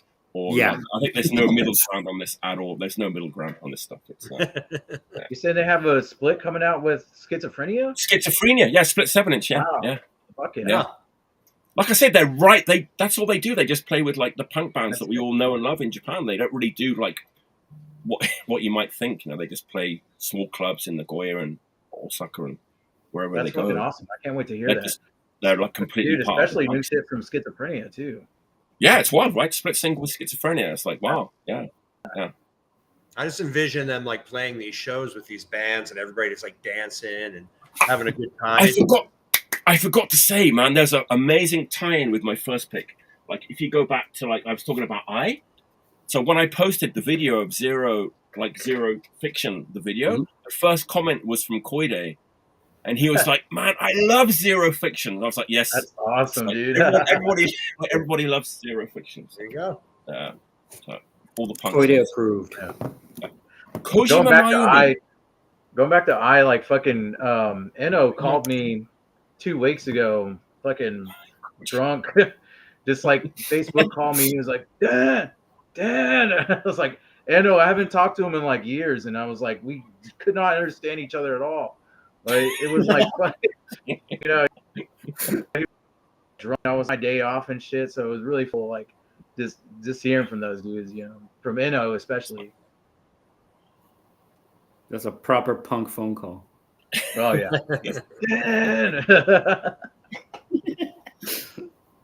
Oh, there it is. The garbage truck.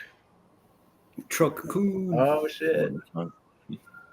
Someone told me that it's the Camptown Racist theme tune. Yeah. What it is. Is it? Yeah. I don't know. I don't know about that.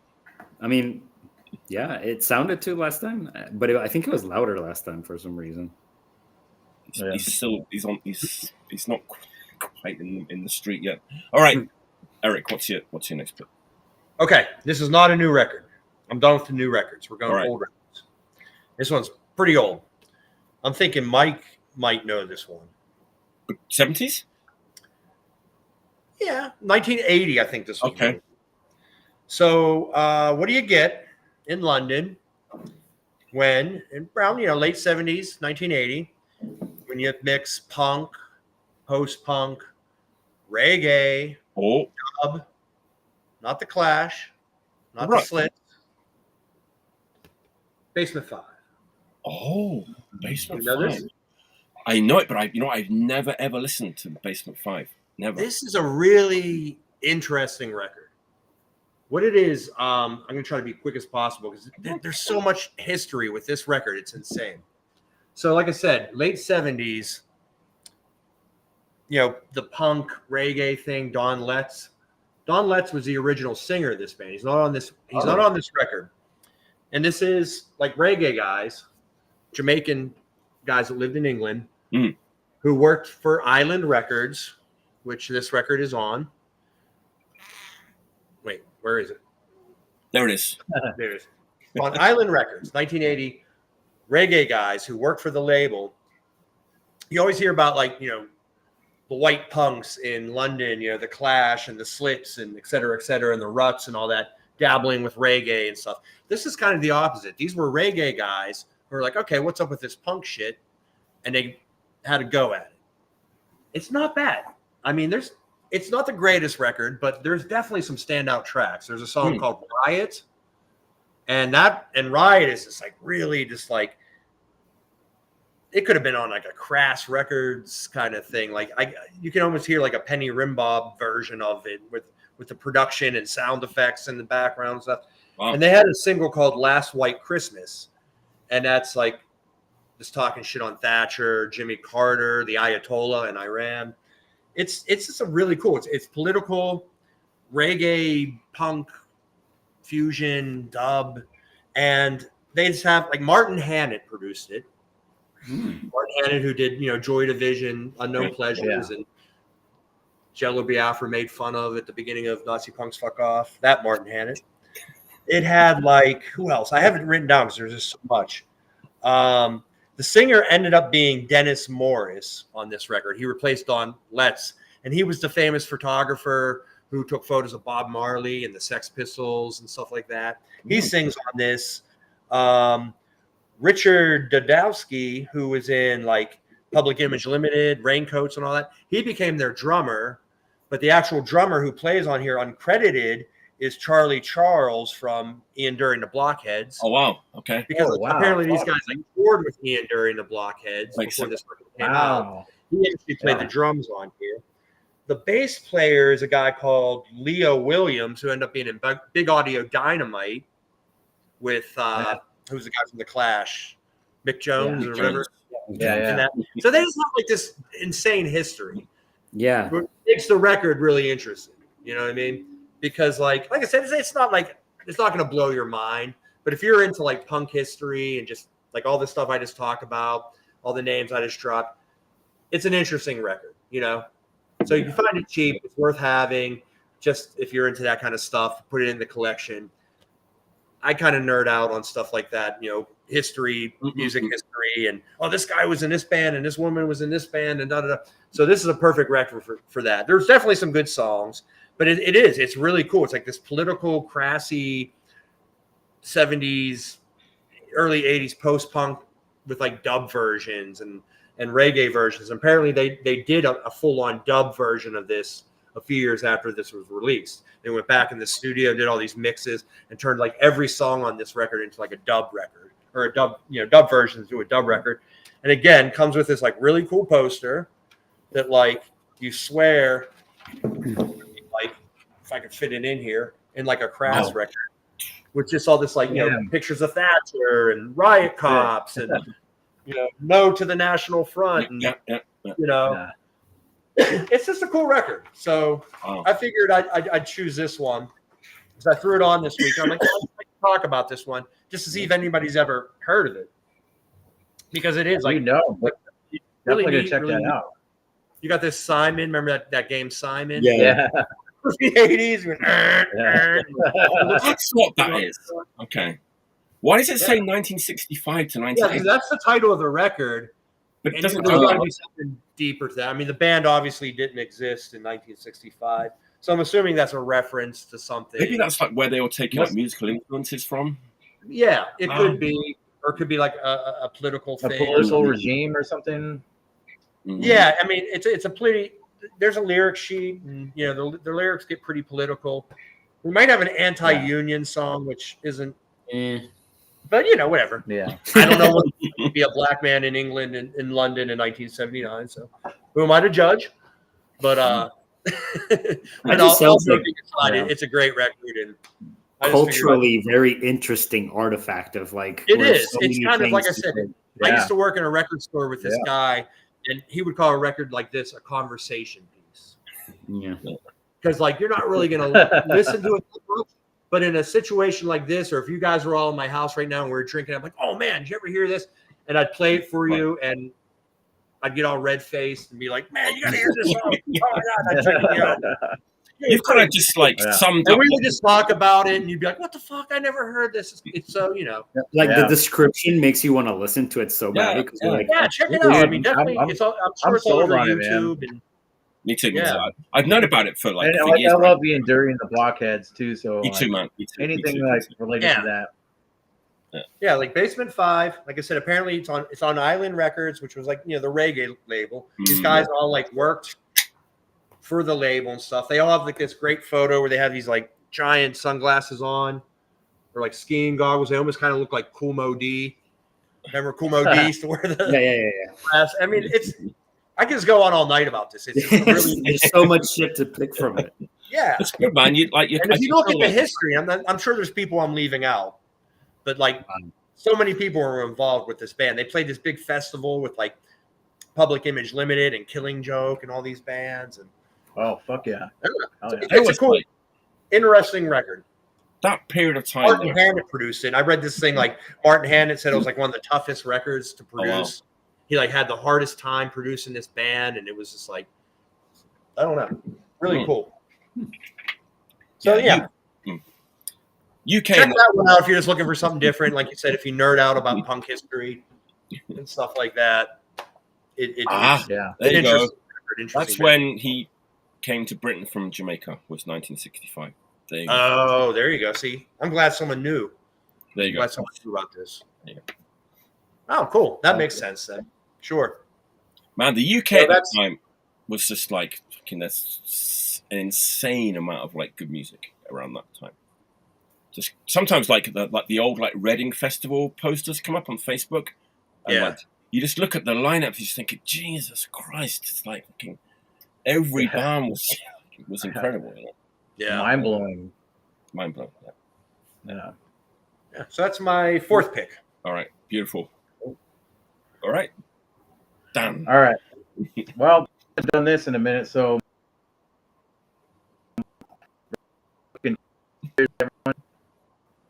Cheers, y'all. Yeah, there you go. So this next pick I have is a record we're all fucking familiar with, I'm sure. And it's like one of those, sometimes when you have a record that you just spin so much in your life and you like kind of put it down for a minute and then you pick it back up and like you kind of get just as emotionally as like floored like the first time you fucking heard it.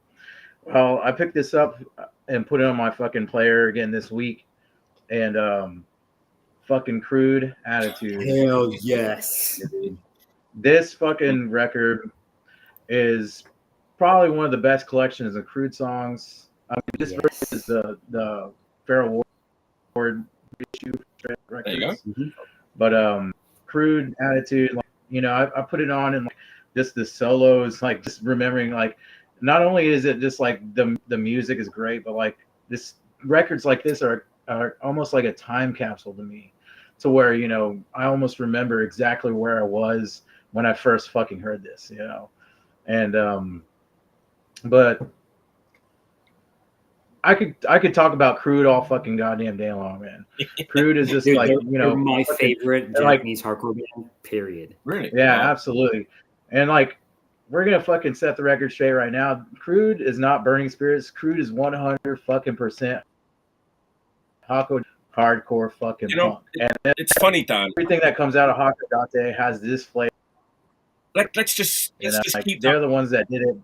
I was gonna kind of double down on that a little bit. I was gonna kind of double down on that Burning Spirits thing when I picked I, and I just want to put this to rest for once and for all. There really isn't a genre of punk which is like Burning Spirits. Yeah, exactly. There's only like kind of four or five bands that are actually Burning Spirits, and like it's like Smash Your Chains. I mean, Smash Your Chains is Osaka, War and a Nightmare. Burning Spirits is Tokyo, and that's all it is. It's not a style. It's not a style. It's not a style. It's just a group of friends like hanging out. Just a group of friends, yeah. Dude, for me, that 1999 Attitude and the singles collection, what was it called? because it also got reissued on Feral Wars. Immortality. Those three. I love the later stuff when they got noisy and weird and shit, and I have all that stuff too. But Attitude, I have it. You know, I have like Japanese pressing, Feral Ward pressing, CD. Like I fucking love that.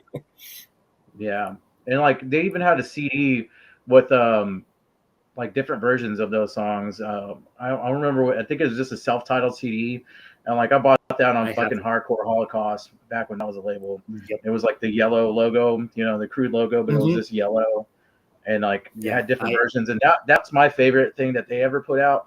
But this is probably my, you know, favorite full length that they've done.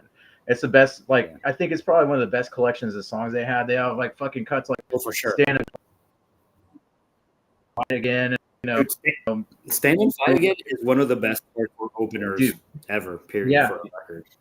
And No Light Soul Estate, like, you know, like there's a perfect way to end a record, and fucking No Light Soul Estate is how you fucking do it. That's how you fucking. It goes into that loop with a riff. Yeah, actually, like Mike, you know Chris Bonner, man. Like one time at Crude played at Chaos and Teos, and like, you know, they're good friends of ours. So like Chris knows how to play that on guitar. So, you know, they've been a 3-piece for a long time. So they invited him on stage, and like they played the actual fucking record version of that. Like it was fucking awesome. They sounded great, like with the solos and everything. But like, what? Dude, I mean, we can go on about this record so fucking much, dude. It's just fucking amazing. Every song just fucking hits, and there's even like there's crazy shit like Human Feelings. Like at the end of that song, it kind of has like fucking like classical like scales that they use for the chord progressions, and like that shit to me, like this is genius. Like this is a fucking genius, like next level hardcore punk writing. Like it doesn't get any better than that. Like it's a fucking masterclass on how to sequence your record and how that fucking matters. Like it takes you through a fucking journey, like to the first side to the end of the record. I cannot say enough good shit about that record, dude. Yeah, I love this record. I have the VHS tape they put out, and I have like nothing to watch it on anymore. But I still refuse to. Yeah. I think what makes there's many things that make Japanese hardcore kind of special, but I think right from the kind of almost from the beginning, they weren't afraid to like mix other things in with hardcore punk. Like they weren't afraid to like mix Thin Lizzy and Iron Maiden and stuff in with hardcore punk, and it wasn't like it wasn't the enemy. It was like it was perfectly natural to them. Like, I think Japanese culture has this like enthusiasm. People are always like, "Oh, everybody's big in Japan," you know, like fucking Rat goes over there and fills out stadiums and shit. But it's just like an enthusiasm for music in general and shit. And I always pictured those dudes as being like, I love all that shit. I'm not limited by like, is this punk or not? Yeah. But when it's gonna come out of me, it's gonna come out in like all the shit I listen. Like Randy Uchida, it's like you got this fucking punk band. They get like this guy that's fucking influenced by Randy Rhoads and like Kiss and fucking That's kind of how like that's why we have like such a strong bond with these dudes, is because we like all the bands that I played in, like with Chris and Matt and like all the rest of the Unit 21, Wild Tribe and Obstruction dudes, we all came from like a small town, and like Hakodate is like a small country town. It's a real small town, yeah. And so like we all kind of vibe with that, and like kind of having the same ideals of being like, fuck this shit, fuck, you know, what's going on, like, you know, having your own kind of like individual kind of like I guess you know, the angst that you have towards everything, even coming from a small town. Like this really like it struck a chord with us, because we're like, dude, they're doing the same thing we are. And like we talk about that when we hang out and shit. Like, you know, we've gone to their house, we met their kids and shit. Crude are like a very, very close group of people to our hearts and shit. But they almost came from the same place we did, and that was just really amazing to me. And the lyrics, what they talk about is like probably some of the most uplifting, like, you know, if you ever feel like, you know, down about yourself or anything like that, these are very empowering songs and very empowering lyrics that, you know, You know, I'm a firm believer in like everyone's worth their fucking salt, man. I think everyone's worth their fucking salt, and this shit is like what fucking. This is a statement to that for sure. You can kind of understand, like, if you've been here and you go to a punk gig, and life is kind of different. People work really hard. It's kind of oppressive. That's why a lot of Japanese punk lyrics are not really so much about like political issues. They're about the self and about like It's kind of it's a different culture, and so people get very emotional at like punk gigs. It's like it's their chance to really be themselves, and it's a much more like conservative society in the mainstream. It's not easy living life as a punk in Japan. It's different. Yeah, I it's just as taboo as being a fucking punk in a redneck ass state. You know, Yeah. you know, being a punk in a fucking redneck small ass town. Dude, same shit. I was a punk in like a fucking huge South American capital where everything was Catholic as shit, and it's that common experience. Like fucking everybody. You know, Dan, did you ever go to Tsuyama when you were on tour? You know, Tsuyama is like nearer to Osaka, but it's also a small town with like schizophrenia. Like they made a really kind of good scene in there. It's kind of a little different, but it's kind of similar to loads of punk. I love Tsuyama. I'm so glad you brought that up because like we mentioned, we were talking about schizophrenia earlier. And one of my picks I was gonna do that I'm not gonna do was this band called The Sick, and they're from Tsuyama and like from Tsuyama. and they kind of have that Scandi pogo-y kind of fucking poppy sound, and but yeah, Tsuyama's fucking awesome. Like I love what they're doing. It's all DIY, and like they fucking make you like a potluck lunch before every fucking gig, and like they have their own like DIY venue there. It's fucking awesome. I love everything that's Schizophrenia are doing. Japan, and, like, right? and it's like it feels like home, you know, because like the venue is like right next to a field, so like you can go out and like you might be gone now. There's only like one convenience. K2, yeah. K2. Yeah, I fucking love that spot. So yeah, Tsuyama punks, man, and Hakodate punks. It's cool to see how like they just build something out of nothing, and like it's we know that kind of vibe and what it takes to do that kind of shit. So very, very cool. But yeah, like I don't know, like if you haven't spun fucking if you haven't spun Attitude in a minute, do yourself a favor and throw this shit back on. It still fucking hits. It's never. I was kind of shocked when I threw it. Like I still got goosebumps when I heard those solos and shit. So, you know, that's my pick, fourth pick. Dan, when you toured with Unit 21 and Crude, you played Pittsburgh and you played the final Caustic Christ show. Yeah, you know, I wasn't actually. I wasn't in Caustic the band Christ at that time. 21 and Crude. That was like our last show until we did a couple reunions, but that was our final show. So, dude, I wasn't in the band at that time. It was like I was with them. Like I was just always hanging around with them until you weren't in Unit 21 at the time. Well, I was at the end, and right before we call ourselves WAYLT Tribe. Oh, okay, but you were on that tour. Yeah. No, actually, I went to the Japanese part of that tour, but I wanted to go on the fucking US part of the tour so fucking bad. Well, I blew it. I swear you were there. Good enough. Eric, dude, they fucking told me, they're like, dude, we fucking played Caustic Christ's last fucking show, and I was just like, dude, what was I thinking, man? Like, I just stayed home and there, but I was at work. What the fuck, dude? Like, damn, Eric first rubbing it in my face that I don't get shows, then rubbing it in Dan's face that he wasn't at the last Caustic Christ show. You should have been there. They were great. On you. I swear you were there. If you know, you know. Yeah. I'm lucky I remember that I was there, but yeah, that sounds like a fucking dream lineup too, man. Like fucking. But they did. Okay, what if Crude played the final Caustic Christ show? We'll leave it at that. That's awesome. Yeah, that's fucking. They were great. It was awesome to play with them. Yeah. We could talk a long time about this era of like Japanese hardcore, and I mean, I kind of like the same era, right? The same kind of generation, right? So,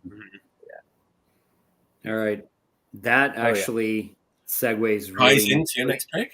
Into my next pick, because I'm just going to show the record first.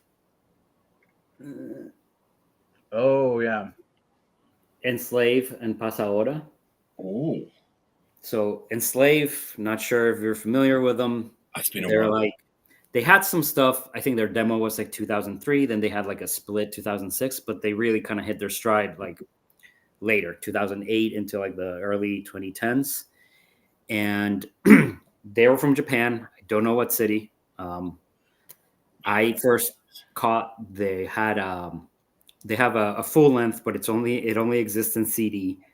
It's called Far East Hardcore, and it hit me almost as hard as the first time I heard Crude, because I hear Crude in Enslave. Enslave is more like, I would say they're the only band that I would put, because a lot of people are like, yeah, that sounds like From Ashes Rise around Nightmare. Enslave is the only band that I would put on the level of From Ashes Rise at Nightmare, which to me is like peak whatever kind of crust we're calling that. But Enslave has female male vocals, and they have those fucking ripping Japanese solos on their songs, and it's just unrelenting, fucking incredible crust, epic crust, whatever you want to call it, like just catchy fucking guitar melodies, really great solos, super hyper political kind of sounding lyrics and shit. But on this split, it's 4 songs from each band. Enslave, obviously, is one. The other, Pasahora, they're from Singapore, and they're more, it's kind of like the very much the same vibe, but like looser, more fucking like, kind of like, you know how Japanese bands kind of just do that thing where it just kind of, it's just barely holding together, it's about to fall the fuck apart. A little more loose, a little more aggressive. And this record, which like I honestly don't see anyone ever talking about it. I've never even seen it. Or even the Enslaved full length, the Far East Hardcore CD. It's under the radar stuff or whatever. But you know, couple weeks back, 3 weeks back, I was organizing records or whatever, and I was like, oh shit, this fucking thing. And it's just been in rotation. And that Enslave, they have a split also. They have a split with somebody else. They have a couple different with Realized, I think they did a split. Realize is fucking like, it's grindcore, right? Yeah. I think it's with them. I'm not sure, because when you were talking, I was like, I know Enslave Realized did a split. I was thinking as you were talking. Yeah, and like, must be true. Yeah, it's the one thing by them that I don't have, but this and the fucking full length for Enslave, absolutely. Pasahora, like, they have a really great full length. I'm not very familiar with like kind of they're kind of like a lot of those bands in that time and that side of the world where there's just like a bunch of fucking like singles and splits.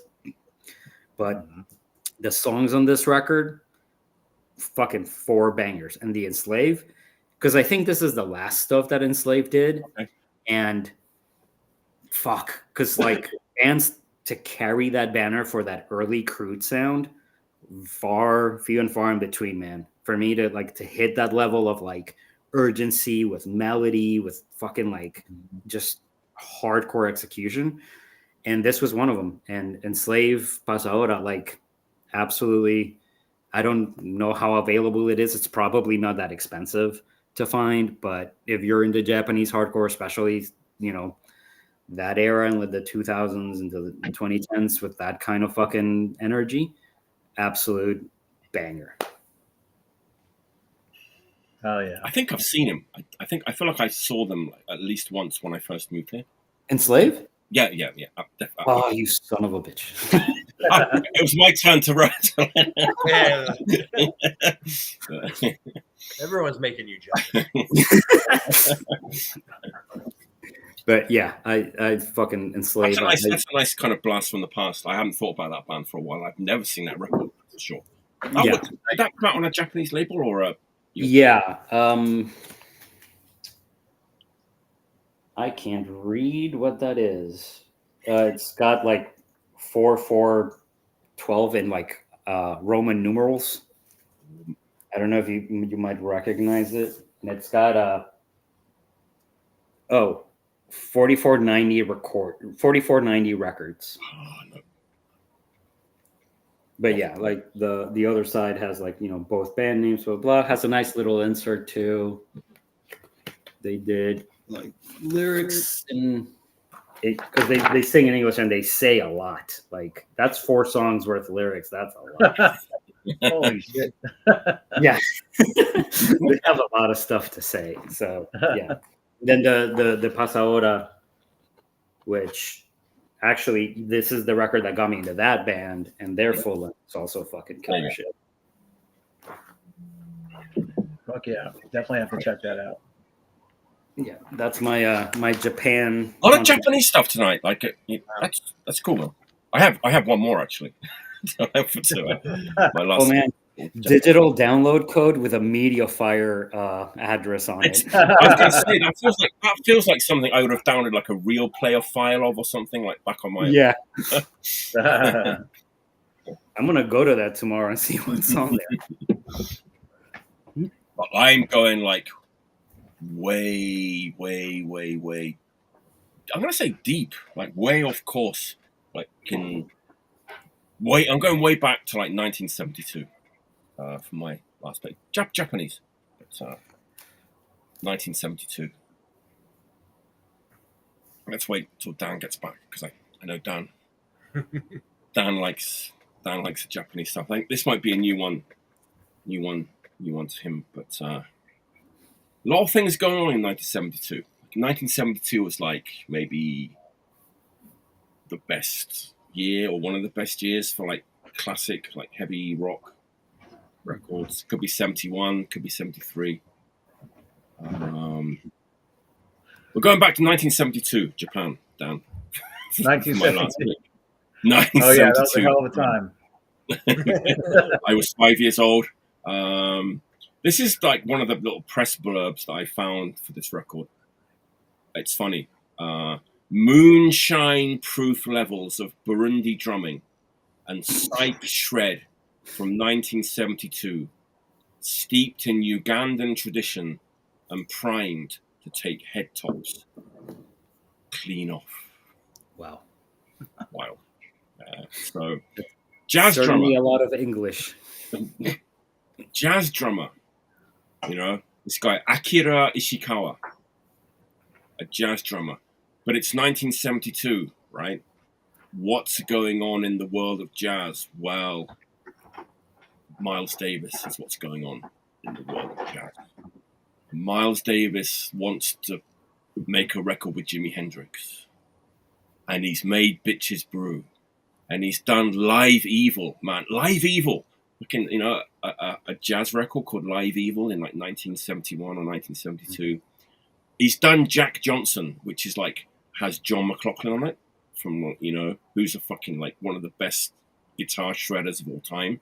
Mm-hmm. This is like jazz that has not been done before and really, really annoyed like jazz purists at the time, right? Like what Miles Davis was playing. People did not like it. Like hippies liked it and like freaks liked it, but like your traditional jazz person did not like Live Evil or Bitches Brew. This ain't jazz. So you got this Japanese guy, and I want to say that he was kind of influenced by Miles Davis. I mean, why wouldn't he be? You know, a jazz drummer from Japan. And so he put this record out in like 1972, which ain't jazz.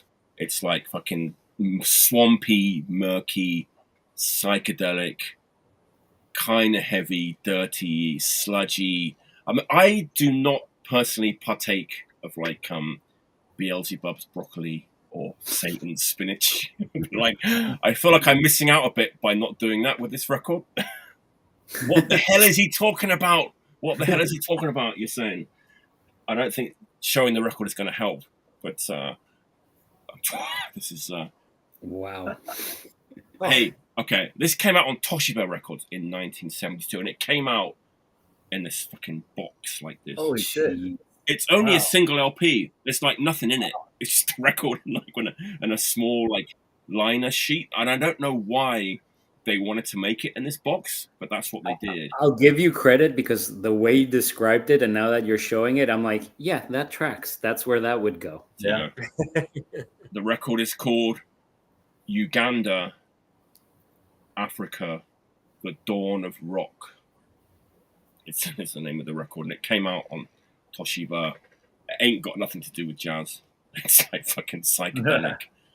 It's kind of badly recorded. It's like super murky, dirty, fuzzy. They got this like Japanese guitarist who, like, they wanted like a kind of Peter Green or like a John McLaughlin guy on this record, and they got him, this guy Kimio Mizutani, who just kind of like just fucking shreds like Jimi Hendrix, like all over the record. And the drumming's like, you know, African drumming, Burundi drumming, but it's like super like, you know, like psychedelic and dirty and murky. And probably people hated this record when it came out if they were like following this guy's career. He did like a lot of like jazz fusion, which is kind of conventional jazz fusion of the era. This ain't conventional jazz fusion. This is like way like off the beaten track. So fortunately, Mr.Bongo from the UK reissued this in 2022 as a repro of the original Toshiba box. Oh, with the box and everything. With the box. This is, man, an original is like fucking Bank of Stuff Alone record. The original like mortgage money. Yeah. This is the Mr. Bongo reissue. I think there's other reissues that don't have the box, but I love like the repro of the original Toshiba box. Pizza box. I don't get it. I don't know why this is in a box. It's not a triple LP with like a poster and shit. It's a single LP. It's all like just padding, and then the single and the LP is just like on top of the foam insert. But yeah, psychedelic. I don't think I have the musical language in my head to imagine what that even fucking sounds like. Have a go. Give it a go, man. You know what? Oh, I'm not going to say this. If you can look up reviews of this online, right? And it's either either goes one way or the other. Okay, so it's that's the kind of record you want to hear, right? Yeah. I like that. So it's like it's one of those things where a lot of things that get reissued from the 70s get a little bit exaggerated.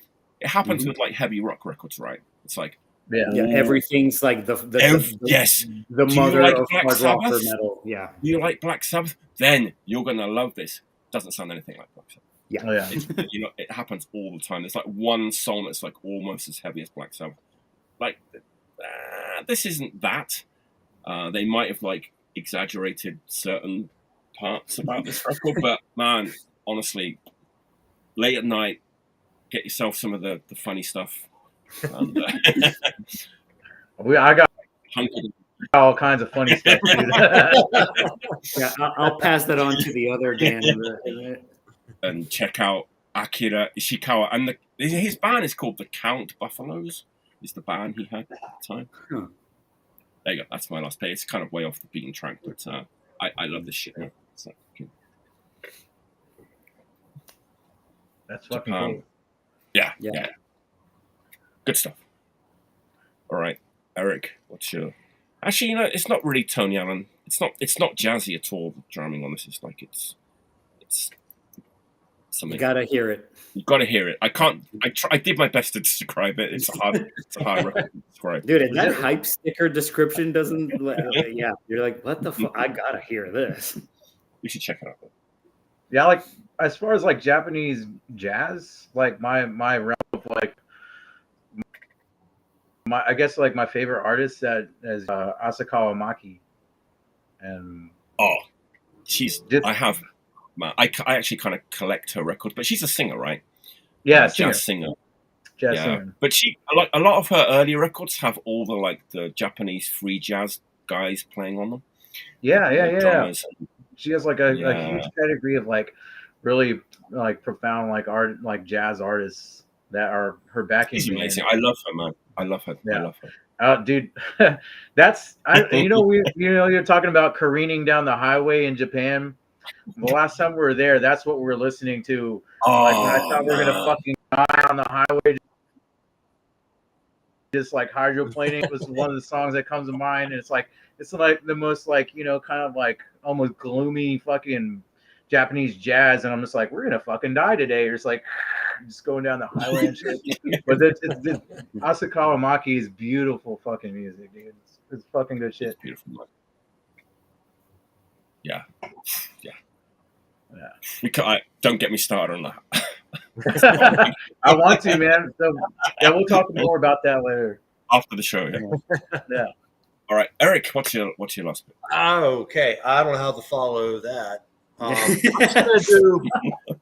gonna bring us back to the known here. Back to the known. Yeah, back to the known here. Every time I'm on this show, I just do a classic record, something I grew up with, something we all know, we all love. It's not going to blow any minds. It's not like, ooh, what's that? I never heard that before. It's not like what you just talked about, where we're all just like, what? This is just. What is he talking about? Yeah, this is, like I said, I'm bringing us back. Bringing us back to reality. Back down to earth, Eric. Yes. Everybody just take a breath.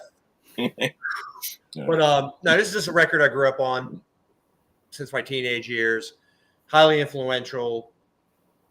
I've had this record for 30 some years. It never gets filed away. It's always, easily accessible by the turntable. One of the greatest records ever. We love it. I mean, come on. Yeah. What can you say? It's just one of the greatest fucking punk records ever. Yeah. Arguably the greatest American hardcore record. Yeah. I don't know. So certain days I will say yes, other days I'll be like, no, Black Flag Damage. It's so different, though. It is. I mean, it's British. It's almost like British. Yeah. I mean, definitely, they were probably the first American band to do like the British anarcho, pay no more than, Yeah. It was on Corpus Christi, which was was that a sub of Crass or sub of Mortar Hate? That's a subsidiary of Crass, right? Crass, right, Yeah. right. And like, it's just, I mean, I don't know. I just want to end on a high note. Not as high as that record you were. That's a different kind of high. Not a high, but a high. But yeah, this is just a record that like totally, I love it. I mean, Daniel, when we said earlier in the conversation about collecting multiple copies of certain records, I have at least 3 or 4 of these. I have this is the original UK of the Pay No More Than whatever it is. £3.49. Yeah, I think it's a straight £3. I have the US version, which is like Pay No More Than $5.50. I have a late 80s version where they didn't do the Pay No More anymore. I haven't picked up that reissue that came out like a couple years ago. Oh, yeah, I remember that. Like reissued and like the colors slightly, they reversed it. It's like white type with a black background. I don't know. I haven't heard it. I don't know if it was remastered or whatever. I don't know. I should probably just pick it up. It's such a great record. And can we still recite the intro? I can think. I can't because it's right here in front of me. But I'm going to cheat. I read an interview with who was the original guitar? Well, not the original guitarist. That was Jimmy Crucifix. But the guy who played on this record. As much as I'm ranting about this band, I can't even think of the guy's name. Was it Matt? Or was he the bassist? I don't know. Anyway, the guy who played guitar on this record, Matt was Jake. Matt was the bassist. Mm-mm-mm. The guy, Jake, because when they toured on this record, it was the guy that was in America's Hardcore. A few other guys. The guy that sadly died a few years ago. But anyways, this guy Jake, he did this great interview not too long ago, and everybody just talks about how great this record sounds and great production. But was disappointed in it. He claims the original master tape of this just blows this out the water. How can that be possible? Exactly. He's just like, I was a little disappointed in the way that was mastered or the pressing or whatever. And if you hear the original master tape, it's so much heavier and the guitar sounds so much better. Da da da da. And I was just blown away. I was like, I'd love to hear that. How? Yeah, exactly. That's crazy. It's like, I remember like getting that record, and I'd already heard like Discharge and like stuff on Crass Records, but like it was like so ferocious to us. Mm-hmm. None of it kind of made sense at the time. Like the introduction to the first song was like, and then the first song is kind of catchy, and then the end of the last song where it kind of slows down. Yeah, like memorable, but the rest of it was just what kind of like a blur to us at the time. It's like it's just a noise, you know. At the time, it took a while to like. Now, obviously, after you kind of get used to it, but it's like, man, this is so ferocious and noisy. It's like I can't make any sense of this. You know, when you strip it down, it's basically an American hardcore record. Yeah, you take away all the politics, the anarchism, the crafts label, all that, the fold out poster. It's basically just an American hardcore record, you know. Yeah, but that's what made it so unique, though. It was San Francisco American hardcore mixed with all that British anarcho stuff, and it's a perfect record. It's like a top 10 favorite of mine. Yeah, it's like the first diss band in America, but like still has the authentic American hardcore sound to it. Yeah, like, exactly. Yeah, but I mean, I stole so many riffs from that. Always had Crucifix. Good to know. On my left and then good artists borrow, great artists steal. Yeah, there you go. I mean, it's probably next to Discharge, it might be one of my absolutely. Last Me Tomorrow might have a different record to say, but as of now, this is just everybody needs to own this record. This is top 10. This is absolutely your choice. Peace or Annihilation. Yeah, that's got to be our next cheers right now. All right, y'all. Peace. The last or of my soda. Peace. It's one of those records. It's like, sadly, it's still relevant. 40 years later, we're still trying to fix that. Right? It's like, come on. But yeah, that's my final record. I just wanted to end with a classic, like I usually do, and excellent. That's one of the greatest records ever, in my opinion. Excellent. Oh yeah. Excellent. All right, Dan, what's your last pick? All right. So I'm taking Eric's lead. I'm going with a classic record. This record, I can't tell you how many fucking gallons of beer were drank to this fucking record in my house and all the parties I've had. But this record, if you love new wave of British heavy metal, this is a fucking stalwart classic. Fucking Jaguar Power Games. Oh hell yes! Just front to back, banger after banger after banger. Just fucking this. So like Jaguar, the one thing I love about Jaguar is like they kind of have like a sound that kind of mixes like Diano era Maiden and Diamond Head with some like speed metal influence and shit. So like they're definitely on the later stuff. Being invented, right? Yeah, exactly. So they're the ones that were kind of the first bands to start playing fast and doing this kind of shit. So like, when you think of like their influences, you can definitely, especially with like the bass, you can hear fucking a lot of Diano era fucking Iron Maiden going on. But like there's definite nods to like Diamond Head, like The Prisoner. It sounds like a fucking Diamond Head song, There's a lot of there's a lot of nods to like what was going on with new wave British heavy metal, but they only like slow it down for a couple songs like The Master Game. But yeah, fucking Jaguar is just like an undeniable fucking new wave of British heavy metal fucking just banger. This fucking record just slaps front to back. They were from Bristol as well. Bristol, yeah. It came out in '83. Shit. Did you see them in this era? Before that came out. Oh, wow. No shit. So like Axe Crazy, or was it like I bought the Axe Crazy single from the band. No shit. That's insane. I've been looking for that fucking record for a long time, Mike. Man. We had a look. I lived in this like really like hick town called Yeovil, which is actually where like the Mob come from. But I kind of missed that because I was doing other. Not to get into it too deep, but that was my hometown. And there was like a rock club on Friday nights. And so like heavy metal bands would come and there'll be like a heavy metal gig on Friday nights. And I just happened to be back home on that Friday night. And I was like, well, there's this band from Jaguar playing. I didn't know who they were. Just went down there, go in this room, this pub. It's just full of people. It's 81. Everyone's in the fucking denim and leather. Everyone with the patches and everything. Battle vest. I was like fucking like 14 years old. There's all these like older guys who are like 17 or like 18, look like 40 to me. You know, they've even got beards and stuff, and like super long hair. Yeah, a little bit of mustache. And I just remember like actually just standing like right in front of the band and just fucking like, it was like so fast. I couldn't believe like how fast they were playing. It was almost like that was before I'd even heard like Crucifix and stuff, right? So that was like that acts crazy. Yeah, I was like just kind of blown away, and it's like, fuck, how do you? I think I might even. Excuse me, how do you play so fast, sir? And just like I bought the single off the band. That's sick, man.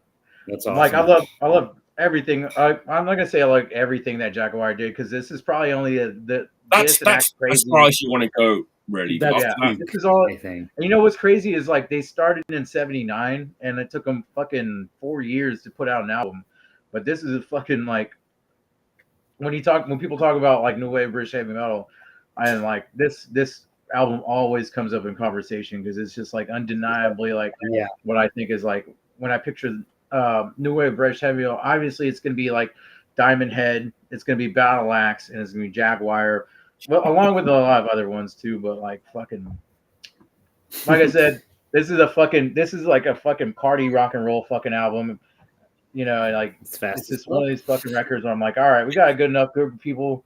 We had some drinks. I'm throwing this motherfucker on. We're going fucking up to 11. Like, kind of reminds me of Raven a little bit. Raven were also like playing. Yeah, Raven. There's definitely some Raven in there.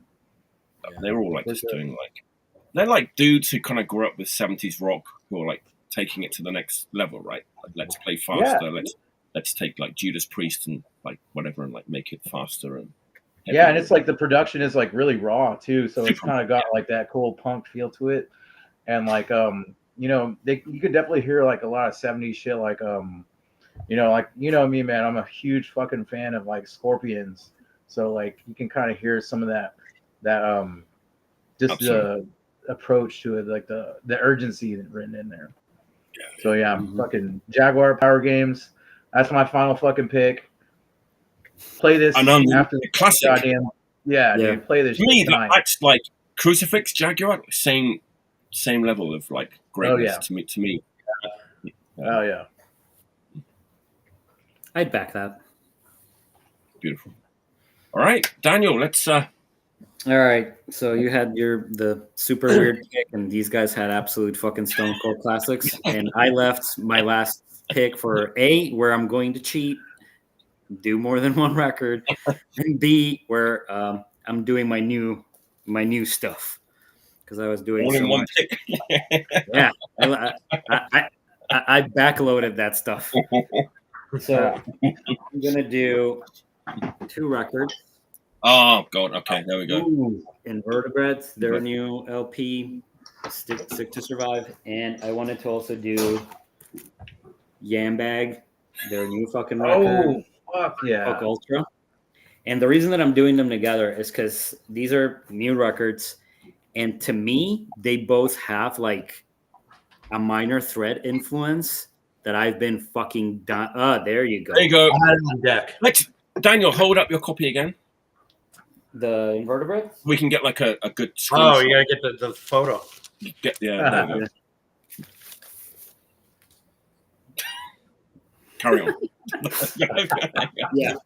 So when I heard the Invertebrates record, I was like, this reminds me of Minor Threat in a way that like I don't know if any bands recently have reminded me of Minor Threat, because, you know, Minor Threat, Up on the Hill, like everybody loves it. It's great. It's fantastic. I love it. You know, I'm straight edge. It fucking changed and saved my life and whatever. But people forget that like musically, they did something pretty interesting with like their delivery and, you know, Ian's vocal, and it has this like fucking positive urgency to it and stuff. And I heard that the first time I heard this fucking record, the Invertebrate, I ordered that like immediately and stuff. And I was so stoked on it and stuff. And then the Yambag record came in the mail. And I was like, I'm hearing the same fucking influence that I've been like wanting for so long. Except, you know, Yambag is like fucking fastcore almost, basically. It's so unhinged and fucking kind of deranged and almost like a little party-ish.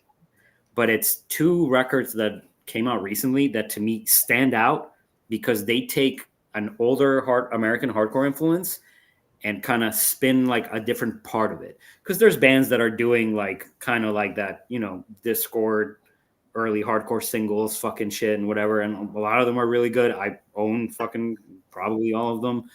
This was also a Sorry State buy, I think, if I remember correctly. So another shout out to Sorry State, whom apparently we are keeping in business.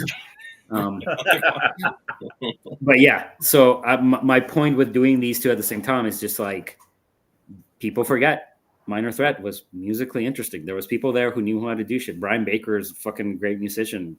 Ian I think is underrated as a dude who knew how to do vocal lines. As somebody who did vocals in a band and sucked at it, like I really appreciate what they did, and hearing it in like a new band in a new setting. Invertebrates, I would say, is more to me like a Minor Threat record. Gambag is like more on like, because I listen to a shit ton of grind and fucking fastcore and whatever you want to call that stuff. And hearing that in two places within the same like couple months in new hardcore bands just made me so happy. It made me so fucking like excited to just hardcore is fucking alive and well kind of feeling. Yeah. So yeah, that's my sneaky 2-record pick. Nice. Yeah. Yambag's great too. They're Oh my great. God, yeah. They're coming to Japan. They're coming to Japan this summer, I think. Yeah. Yeah, mad props to well. Yambag. That fucking record they just put out is fucking excellent. And they're great people too. They're fucking awesome. That's good to hear. Yeah. And Minor Threat was probably one of the first hardcore punk bands I heard at like 14 years old or whatever. You know, Black Flag, Minor Threat, Dead Kennedys. A lot of people like write that stuff off these days as like, oh, well, that's like starter bands and introduction bands that got you into all these like obscure bands we were talking about tonight, Japanese bands and stuff like that. And I'm like, yeah, what's your point? Like, they're still incredible. It's like Minor Threat is still one of the greatest fucking bands ever, like top 10 bands. You know, it's like one of the bands that at like a very young age, whatever. All I knew was like heavy metal, you know, Iron Maiden and Judas Priest, and then I heard bands like Minor Threat, Black Flag, and stuff like that, and I was just like, what the fuck is this? Like, it just literally blew my mind and opened the door to so much. Right? So you need that door. I'm still like buying these bands, you know, and stuff like that. If it wasn't, as cliche and stupid as it sounds, like if it wasn't for Minor Threat, I wouldn't be talking to you guys right now. I wouldn't be buying like these records at 50 some years old and stuff like that. Like, who would be giving Sorry State all this money? There's plenty of people out there. Yeah, but you know, everyone I know miss us. They don't need our help. It's the bands that do it with conviction. I don't know where I'm going with that, but I'm just saying, like, Minor Threat is just one of the greatest. And you know, I gotta, as I hold my beer, I gotta like defend. What'd you say about Minor Threat? Nah, dude, but you're right. You're right, man. Like I said, dude, it's like all about the bands that do it with conviction. You know, like those are the bands that stand the test of time because they are the ones that like are fucking holding a fucking movement. You know, and like not just a movement, but like a fucking. They have important records because they sound great and they have emotion to it, and like they're hitting on all cylinders, man. Like, and that's important. Yeah. And to see bands like Yambag and Invertebrates. Right. Yeah, exactly. But it's cool to hear bands like Yambag and Invertebrates. Compare those bands to Minor Threat and stuff, and it's just yeah. Because like when I got into hardcore, you're absolutely right. It's just like you hope for like a younger generation and stuff like that. Yambag and Invertebrates, that might be their Minor Threat. You know what I mean? So because I know, like here in Pittsburgh, we get a lot of younger people to come around the shows now and stuff like that, and they're like going to see these newer hardcore bands and stuff, and they're just losing their fucking minds at these shows, and I just sit back, you know, and watch it. And I'm just like, this is incredible because like I see myself in them, like when you know I first heard bands like Minor Threat and Black Flag and stuff like that. Yeah, I never got to see Minor Threat, but I saw Black Flag and stuff, Yeah. and it was just like, Well, it's just so cool to say the see. same thing about like Caustic Christ and Aus-Rotten too, man. So like, like Yeah. fucking, absolutely. I'm flattered. That's cool. Yeah. Yeah. But yeah, it's cool. But I don't know where I'm going with this. I had like 1.5 beers, and Hey man, we've been fucking I drinking. don't drink anymore except for stuff like this. So I have like a beer or two, and I'm like, wait a minute, did he say Minor Threat? Hold on. Let me get Hey the man, script peace out. or annihilation, brothers. Peace or annihilation. Yeah, man. I Peace or just like annihilation. Peace or annihilation. hearing it and just being like kind of confused as to why I think it's Minor Thready, and then being like, there's musical elements to it or whatever, but it's also that fucking like That urgency, vibrancy and urgency of like fucking hardcore punk, man. Totally. And like just being like excited about it, fucking 30 years after I got into hardcore and everything. Absolutely. Nice. We'll carry on after the show. Bag and vertebrates. We love them. All right, it's been a great show as always. Fucking tons of great records. Time to get the credit card out. The damage done.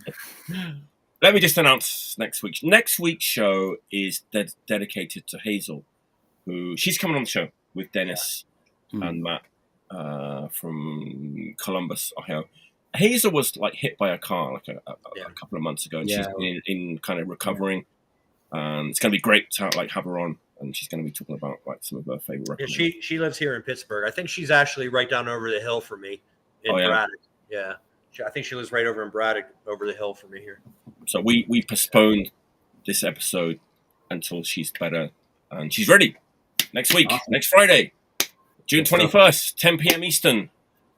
What's that in Mountain Time? I discovered for the first time there's 8 Mountain 8 p.m. Mountain Time. I'm actually Central, so Central. What's 9, right? Central is 9 p.m. What's the other times? Eastern, Pacific. Yeah. Eastern, Central, Mountain, Pacific. And there's other times that aren't American as well. That's what it's like. Wait, what? In Japan. What do you mean? The whole world revolves around America.